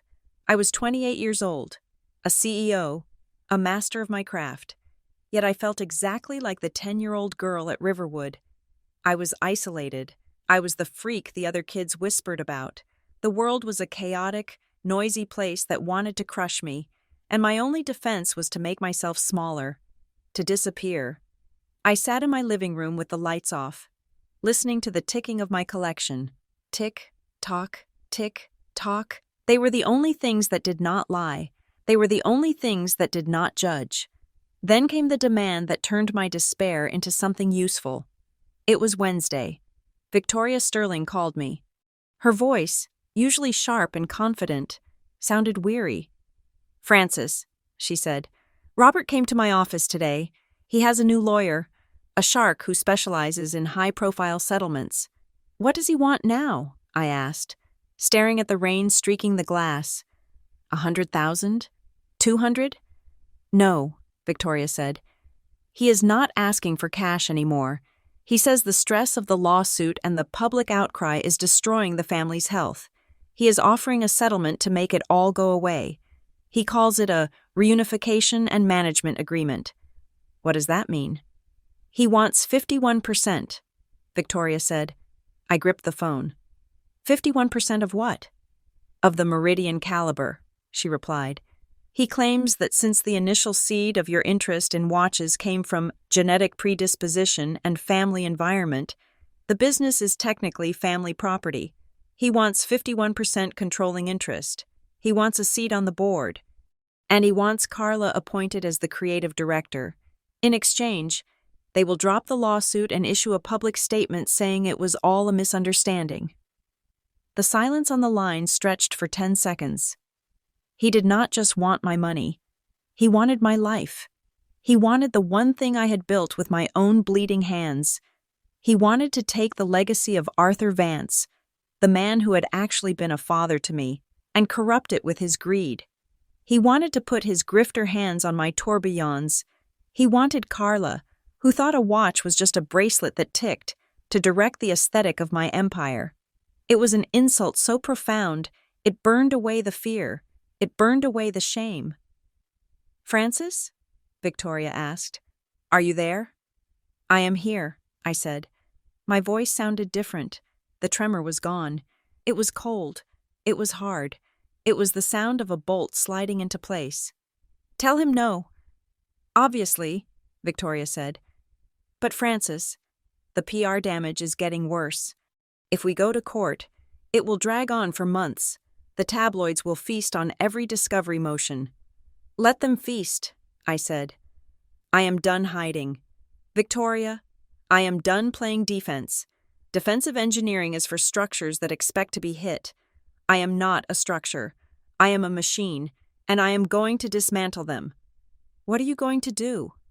"I am going to finish the investigation," I said. "Bring me Thorne." I met Mr. Thorne that night in the back room of a diner in Hell's Kitchen. Thorne was a man who looked like he was made of old leather and cigarette smoke. He slid a thick manila envelope across the formica table.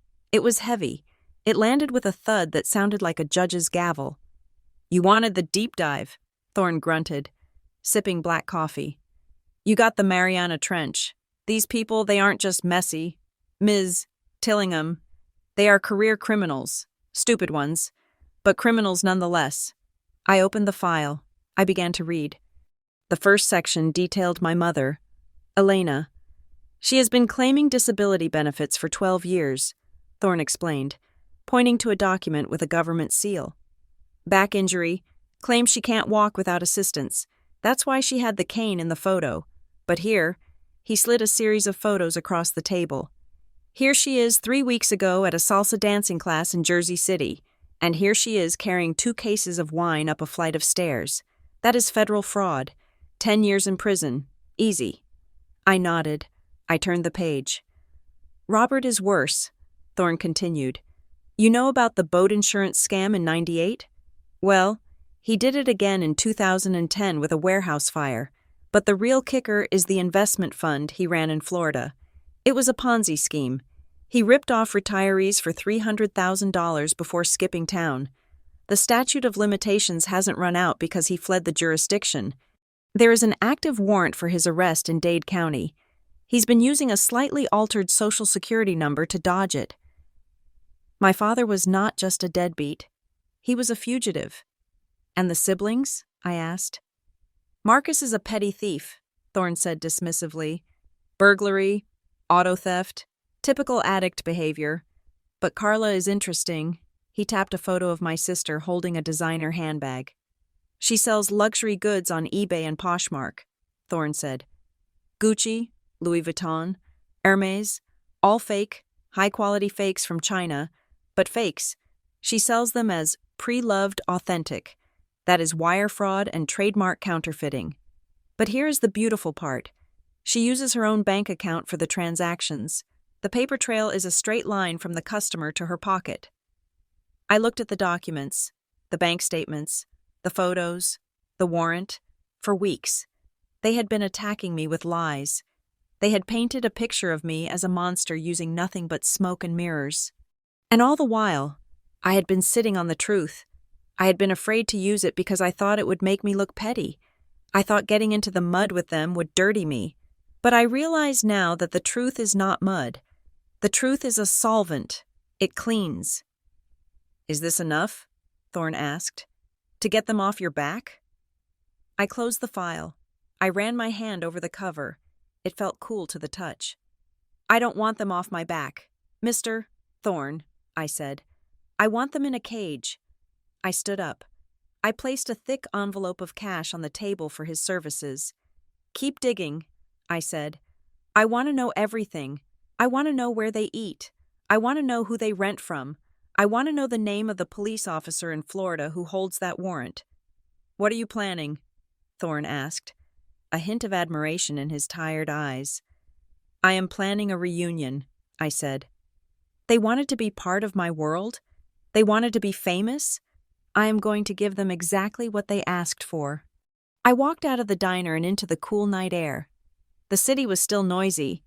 The tabloids were still printing their lies. Carla was probably planning her next live stream, but it didn't matter anymore.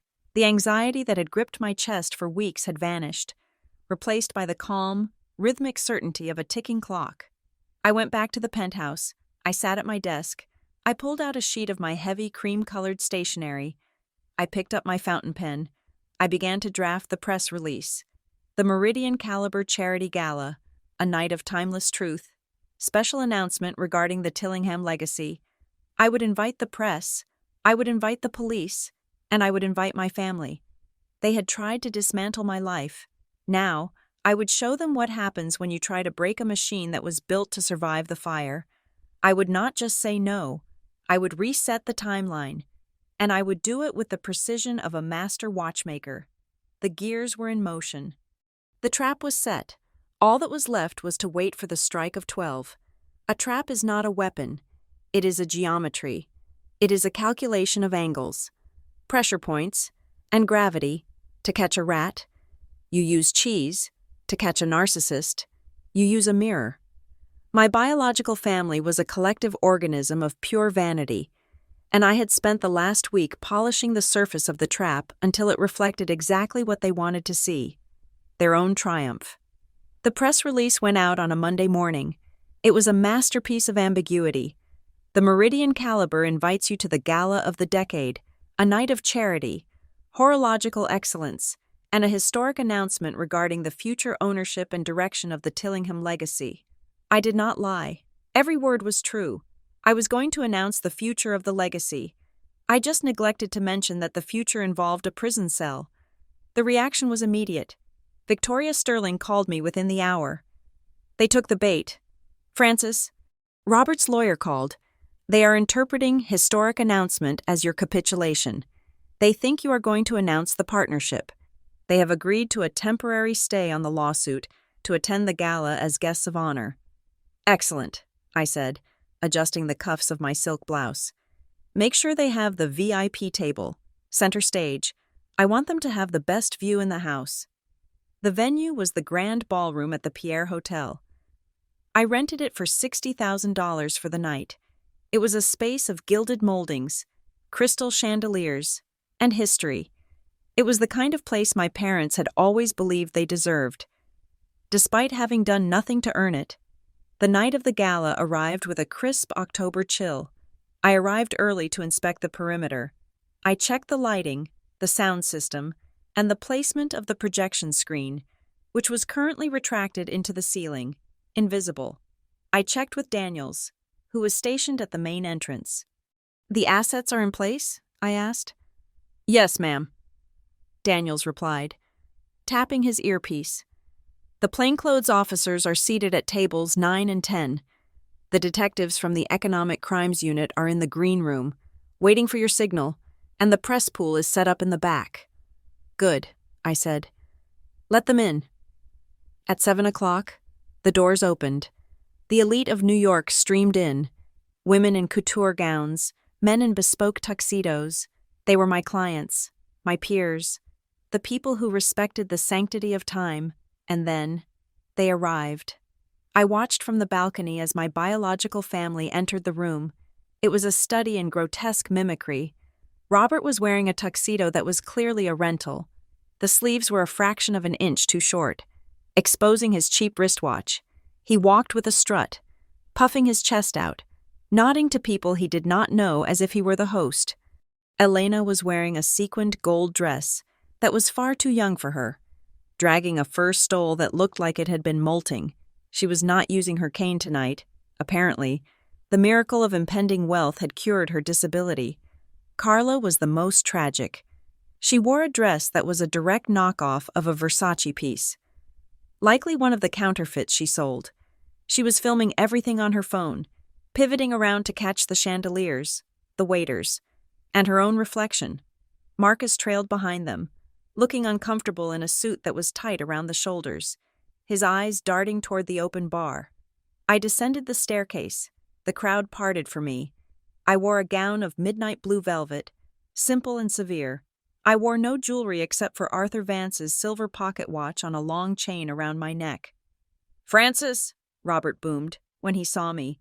He practically lunged at me, his face flushed with the anticipation of victory. "My girl! Look at this place. You really went all out for us." He threw an arm around my shoulder. I stiffened but did not pull away. I let him touch me. It was part of the calibration. "It is a big night, Robert," I said, my voice smooth and neutral. I wanted to make sure everything was perfect. It is, Elena cooed, grabbing my hand and squeezing it with her cold, clammy fingers. "Oh, Francis, I knew you would come to your senses. Family is everything, isn't it? We are going to do such great things together. I was thinking, for the office decor, we should go with something warmer, less sterile." "We can discuss decor later," I said, extricating my hand. "Please, enjoy the champagne. It is a 1996 Dom Perignon."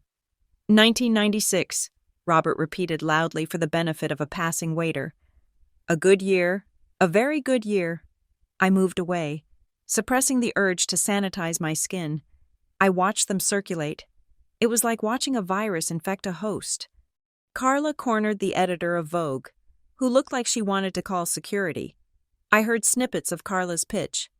"So, as the incoming vice president of creative, I'm thinking we need to pivot to a younger demographic, less ticking, more vibes, you know?" Robert was at the bar, holding court with two hedge fund managers who were my clients. He was knocking back scotch and slapping them on the back. "The talent comes from my side, obviously," he bragged. "I used to tinker with engines. Same principle. Francis just refined it. But the business head? That's all me." Marcus was at the buffet, eating shrimp cocktails with a frantic intensity, stuffing them into his mouth as if he feared the plate would be snatched away. They were drunk on the atmosphere. They believed the lie because they wanted the lie to be true.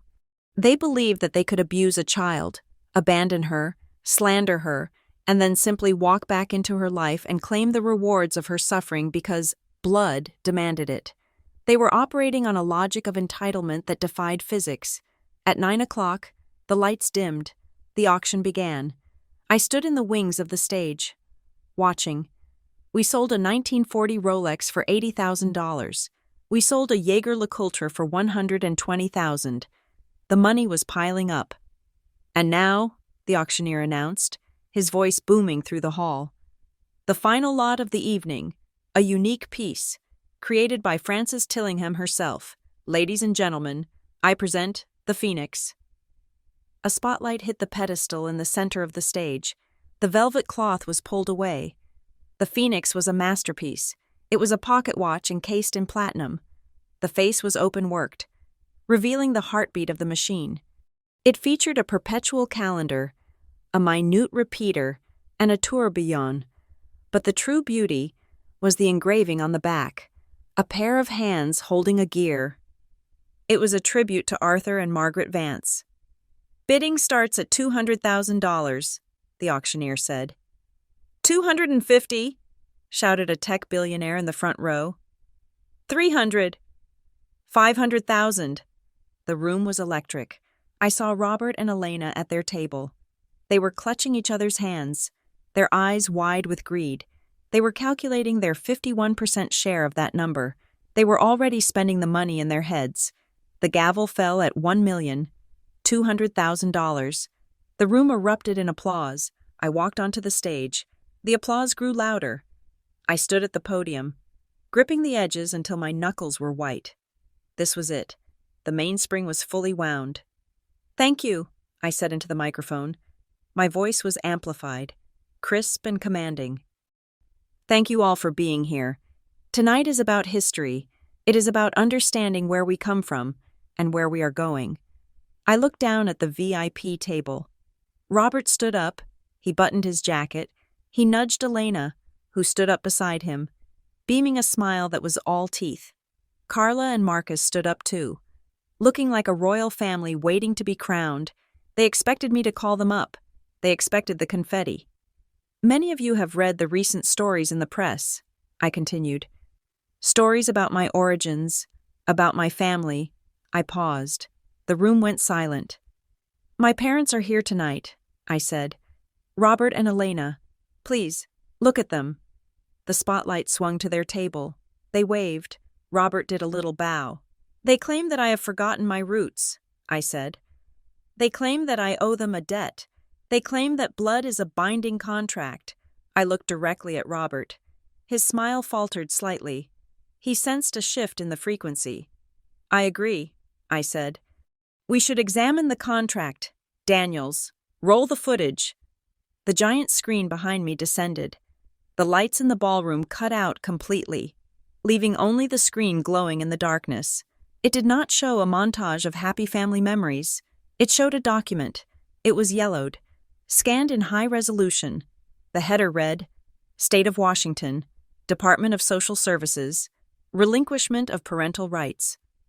A gasp rippled through the room. "This," I narrated, my voice cold as ice, "is the document Robert and Elena signed in 1998. Note the date, note the reason listed, inability to provide financial support. Note the absence of any visitation request." The image changed. It showed a bank statement from 1998. "And this," I said, "is the bank record from the same week, a withdrawal of $19,000 for the purchase of a 20-foot Sea Ray pleasure craft. They did not lack funds. They lacked interest." Robert had stopped waving. He was staring at the screen, his mouth open. Elena had collapsed back into her chair. "But that is the past," I said. Let us talk about the present. Let us talk about the legacy they wish to manage. The screen flashed.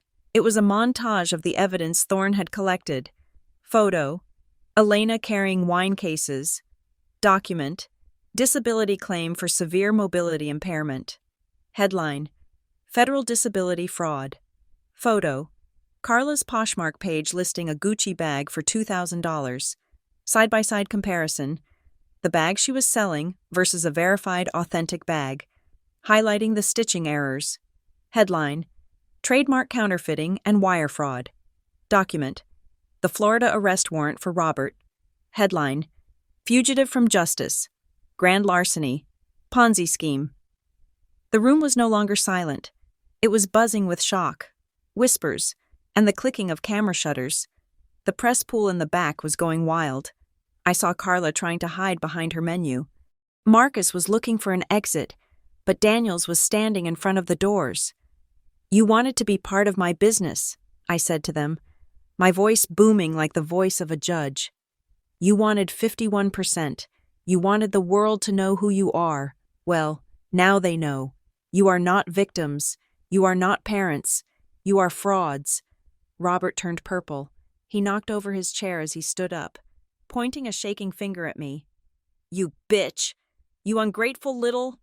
I will sue you. I will ruin you." "You cannot sue me, Robert," I said calmly, "because you have more pressing appointments." I nodded to the back of the room. The doors opened. 6 officers in uniform and 4 detectives in suits marched in. They moved with the precision of a gear train.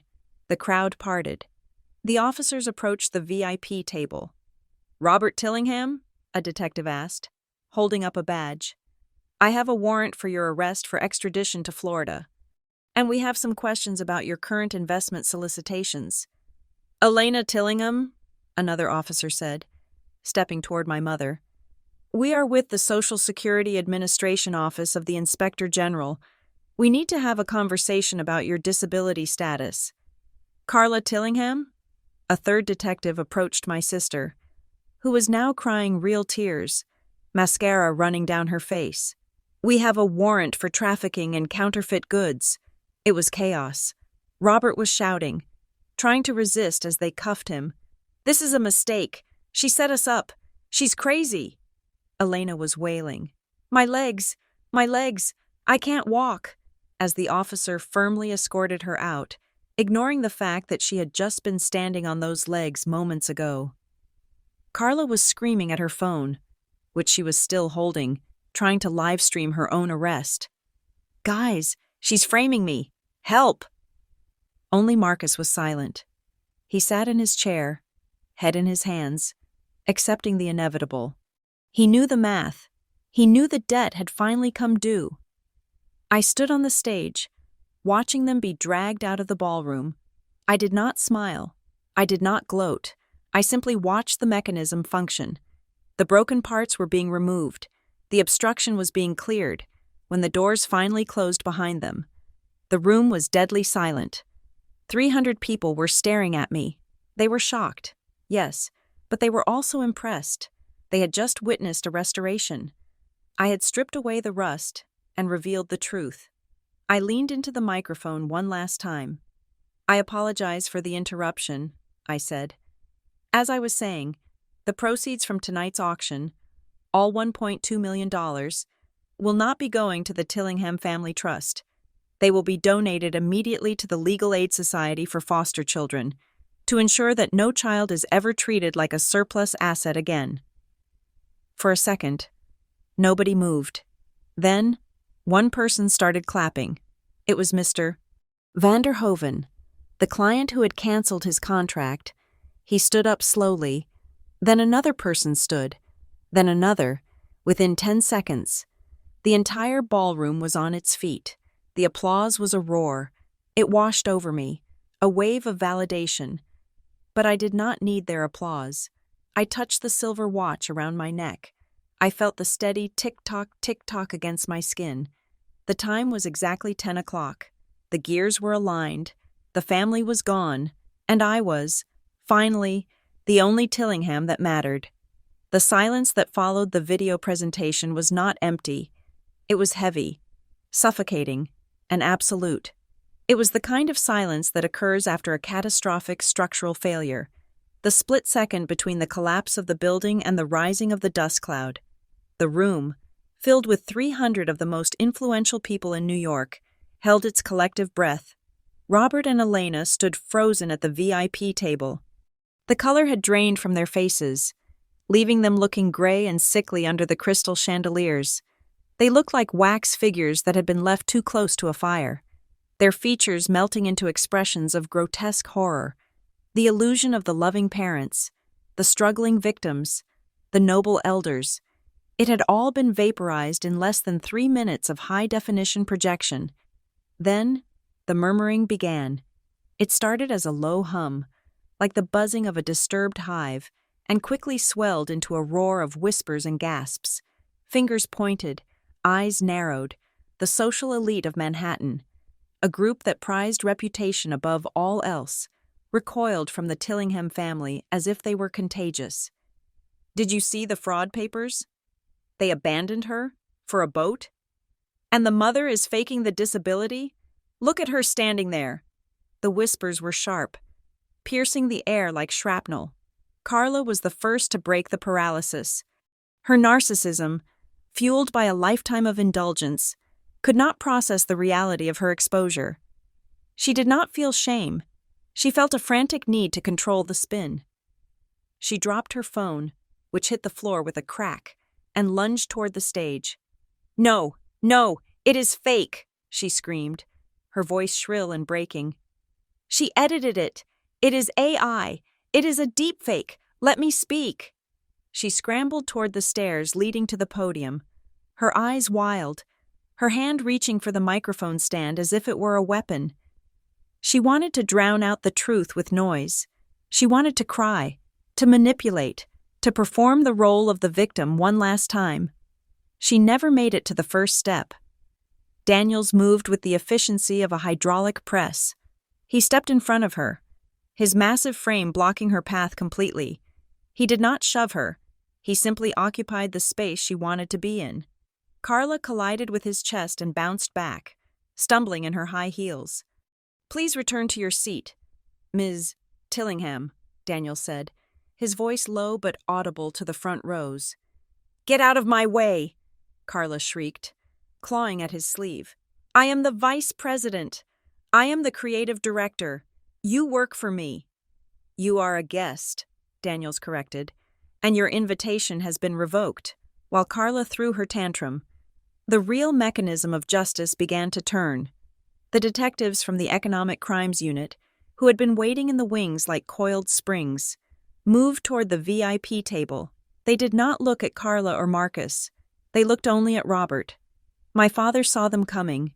He looked at the badges clipped to their belts. He looked at the handcuffs on the lead detective's hip, the bluster, the arrogance, the facade of the successful businessman. It all evaporated. In its place stood a coward. "Robert Tillingham," the detective announced, his voice cutting through the noise of the room. "I am Detective Miller with the NYPD Economic Crimes Division. We are executing an arrest warrant issued by the state of Florida for grand larceny, securities fraud, and flight from prosecution." Robert stumbled back, knocking over his chair.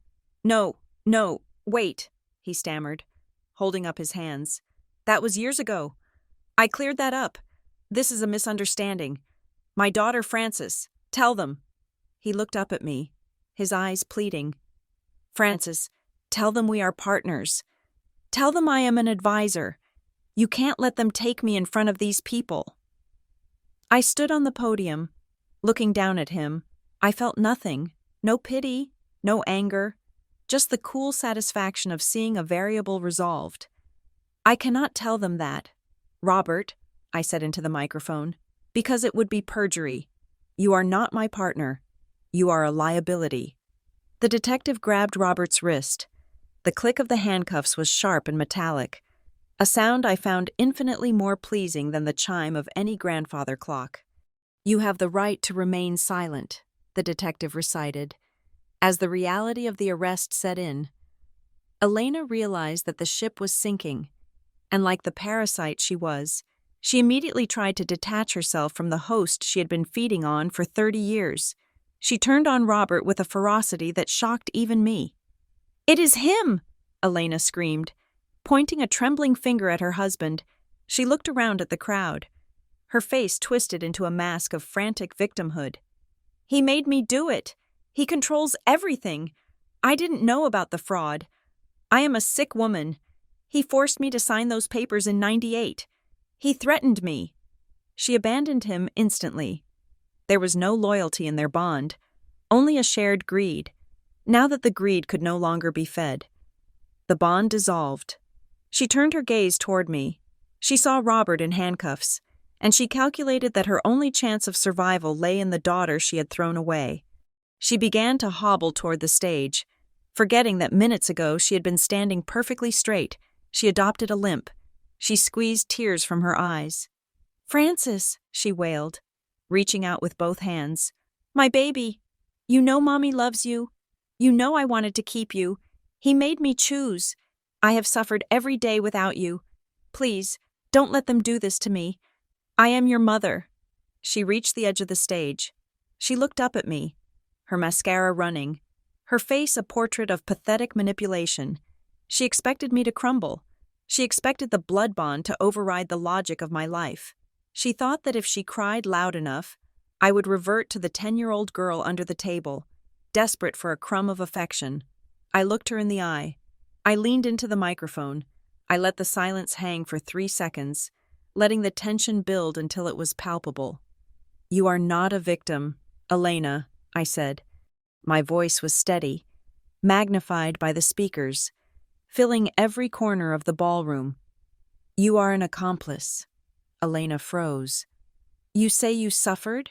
I continued. "I remember the day you left. You were not suffering. You were relieved. You looked at me like I was a stain on your new life. You chose the sofa. You chose the car. You chose the easy path." "Francis, please," she sobbed. But the sobbing was weaker now, losing its power. "You abandoned me when I was 10 years old," I said. "I was a child. I needed a mother. I needed protection. And you gave me silence. You gave me a cold back and a cloud of dust as you drove away." I paused. I took a breath. "Now," I said, "I am returning the investment. You want a relationship? You want a connection? I will give you exactly what you gave me. I will give you silence. I will give you absence. That is your inheritance." I looked at the security team. "Daniels, remove her." "No!" Elena shrieked as 2 guards stepped forward. "You can't do this. I gave birth to you." "That is a biological function," I said, "not a resume." The guards took her by the arms. She kicked and screamed, a flailing, undignified mess.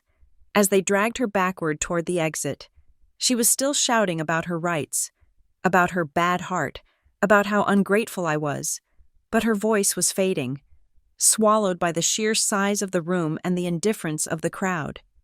Then, there were the siblings. Carla and Marcus stood alone near the overturned chair where their father had been sitting. They were not in handcuffs.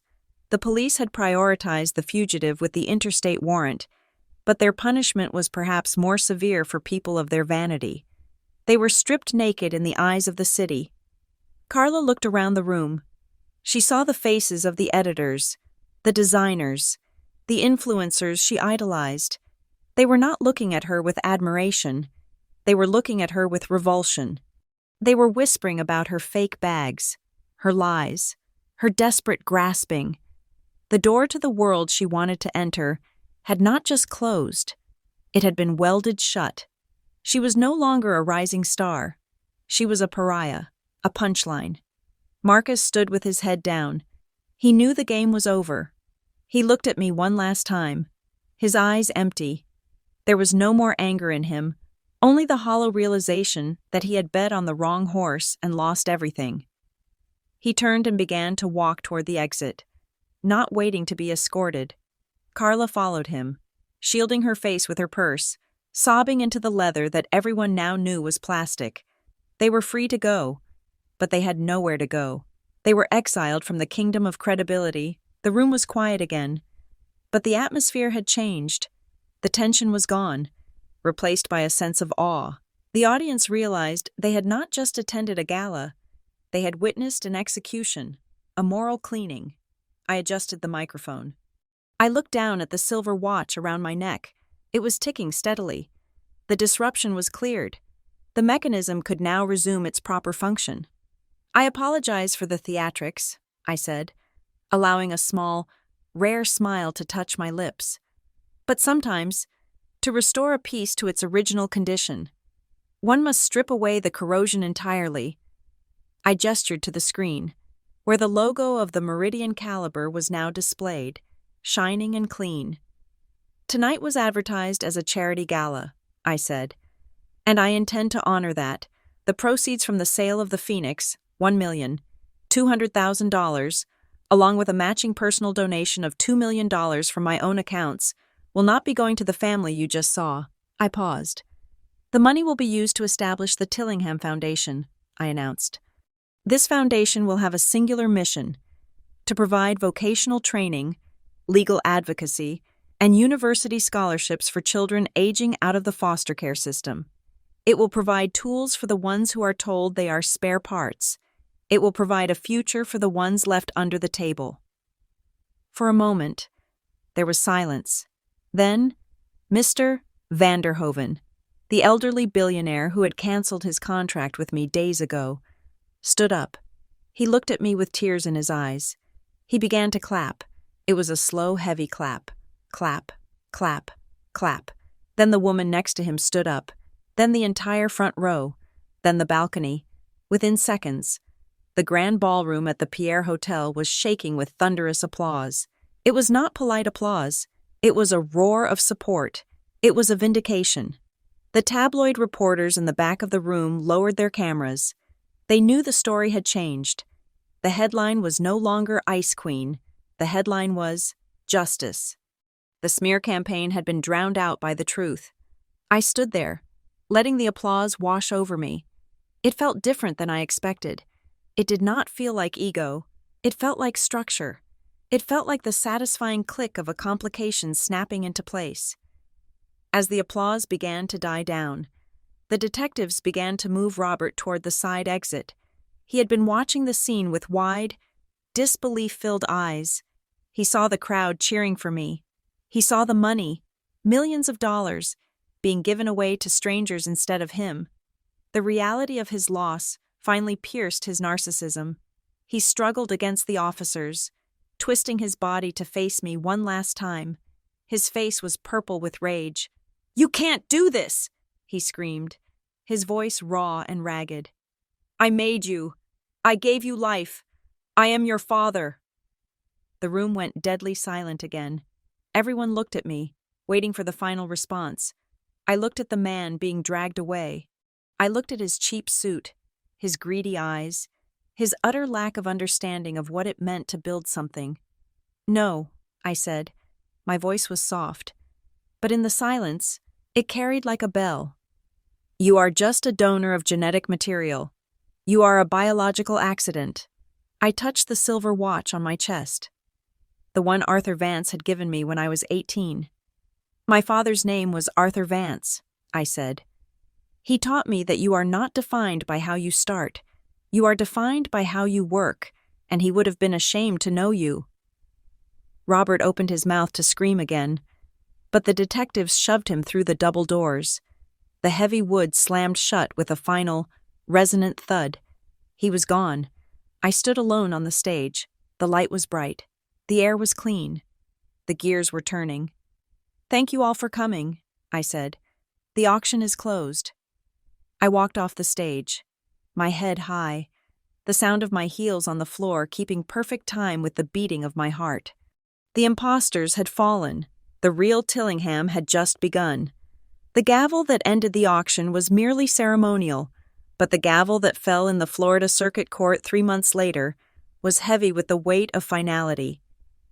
The dismantling of the Tillingham family, the biological one, at least, was as precise and irreversible as the disassembly of a movement that had been corroded beyond repair. Justice, I discovered, shares a great deal of DNA with watchmaking. It requires patience, evidence, and the correct alignment of gears. Robert Tillingham pleaded guilty. He had no choice. The evidence provided by the private investigator, combined with the files from the Economic Crimes Unit, was a mountain he could not climb. He was sentenced to 15 years in a federal penitentiary for wire fraud, grand larceny, and flight from prosecution. I did not attend the sentencing. I read about it in the newspaper while drinking my morning tea. The article mentioned that he wept when the judge read the verdict. I felt a fleeting sense of pity, not for the man he was, but for the waste of human potential he represented. He was a mainspring that had snapped because it refused to hold tension correctly. Elena and Carla were not imprisoned, but they suffered a fate that, for people of their constitution, was perhaps worse. They were rendered irrelevant. The exposure of the disability fraud led to immediate cessation of benefits and a demand for restitution of over $100,000. The exposure of Carla's counterfeit ring resulted in a permanent ban from every major online marketplace and a suspended sentence that required community service. Bankrupt, humiliated, and exiled from the social circles they so desperately wanted to inhabit, they left New York. My lawyer, Victoria Sterling, informed me that they had moved to a small, nondescript town in Ohio where the cost of living was low and where no one knew their names. They were forced to get jobs, real jobs. I believe Elena is working as a greeter at a discount superstore, and Carla is waiting tables. They are finally earning their living. The irony is that if they had done this 20 years ago, they might have been happy. Marcus was the only one who showed a flicker of redemption. The court mandated an 18-month inpatient rehabilitation program for his gambling addiction. He sent me a letter from the facility. It was short. It did not ask for money. It simply said, "I am sorry I was too weak to be your brother." I did not reply, but I did not burn it. I filed it away. To ensure the mechanism remained clean, I executed a permanent restraining order against all of them. It was a legal firewall. If they come within 500 feet of me, my business, or my home, they go to jail. If they call, they go to jail. If they send an email, they go to jail. The silence that followed was not the empty, aching silence of my childhood. It was a clean silence. It was the silence of a room that has been scrubbed of mold. I returned to the Meridian Caliber the Monday after the gala, and the air felt different. The brick was gone from the floor. The glass had been replaced. The staff looked at me not with fear or pity, but with a new depth of respect. I was no longer just the boss. I was the woman who had stood in the fire and refused to burn. But the greatest change was not in the building. It was in the mission. The Tillingham Foundation began operations 2 months later. I did not just write a check and walk away. That would have been inefficient. I wanted to build a system that worked. Every Tuesday and Thursday evening, the workshop of the Meridian Caliber transforms. The high-paying clients and the million-dollar complications are put away in the safe. The workbenches are cleared, and a dozen teenagers walk in. They come from the foster care system. They come from group homes that smell like bleach and boiled cabbage. They come wearing oversized hoodies to hide their bodies, with eyes that dart around the room, expecting to be yelled at or dismissed. They look exactly like I did at 10 years old. I teach the class myself. I start them with the basics. I give them a screwdriver and a broken alarm clock. "This is not trash," I tell them on the first night, repeating the words Silas had said to me in the basement of Riverwood. "It is just confused. It has lost its rhythm. Your job is to help it find it again." I watch them. I see the frustration in their hands when a screw is stripped. I see the anger flare up when a spring flies across the room. I see the urge to give up, to smash the machine because it is easier to destroy than to fix. And then, I see the moment. It happened last week with a boy named Leo. He is 14, angry, and silent. He had been struggling with a hairspring for 2 hours. He was shaking. He was about to throw the tweezers down. I walked over to his bench. I did not take the tool from him. I placed my hand gently on the table next to his. "Breathe," I said. "The machine can feel your heartbeat. Leo, if you are chaotic, the metal will be chaotic. Slow down. Be the anchor." He looked at me, his eyes wide. He took a deep breath. He steadied his hand. He tried again. Click. The spring seated into the collet. The balance wheel began to oscillate. Tick, tick, tick. A smile broke across his face. A genuine, unguarded smile that cracked the hard shell he had built around himself. "I did it," he whispered. "Yes," I said. "You did. You fixed it. And if you can fix this, you can fix the next thing, and the thing after that." That sound, the sound of a child realizing they are capable of creating order, is sweeter than any applause I received at the gala. It is the sound of the future being rewritten. In the quiet hours, when the students have gone and the city sleeps, I have returned to the bench for myself, for the first time in years. I am not working on a commission. I am not restoring a Napoleon-era relic for a billionaire. I am building something new. I call it the Sovereign. It is a wristwatch, but it is unlike anything I have ever made for a client. The case is not gold or platinum. It is stainless steel, hard, durable, and unpretentious. It is a material that does not pretend to be something it is not. The movement inside is a perpetual calendar. I chose this complication because it is the most resilient of all mechanisms. It knows that some months have 30 days, and some have 31. It knows that February is short. It even accounts for the leap year. That extra day every 4 years that throws everything off balance. It adjusts for the irregularities of life without stopping. I am making it for myself. I will never sell it. I will never auction it. It is the physical manifestation of my autonomy. Every gear, every pinion, every bridge was cut by my hands. There is no interference. There is no genetic contribution from anyone else. It is entirely, wholly mine. Tonight, the rain is falling on New York City. I am sitting in the bay window of my penthouse, looking out at the skyline. The city lights are blurred by the water on the glass, turning the metropolis into a painting of gold and gray. The chaos of the world is out there. There are still people who lie. There are still people who abandon the things they should protect. There are still gears that grind and break. But inside this room, there is peace. I hold the old silver pocket watch that Arthur Vance gave me. The metal is warm from my hand.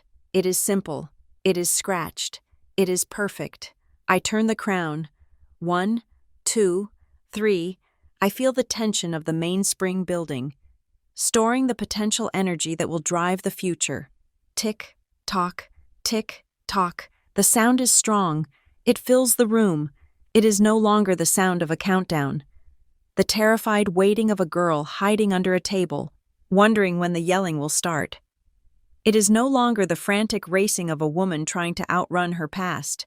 It is a steady, confident beat. It is the rhythm of a heart that beats for itself. I put the watch down on the table next to the blueprints for the Sovereign. I look at my reflection in the dark window. I see the lines around my eyes, not from stress, but from focus.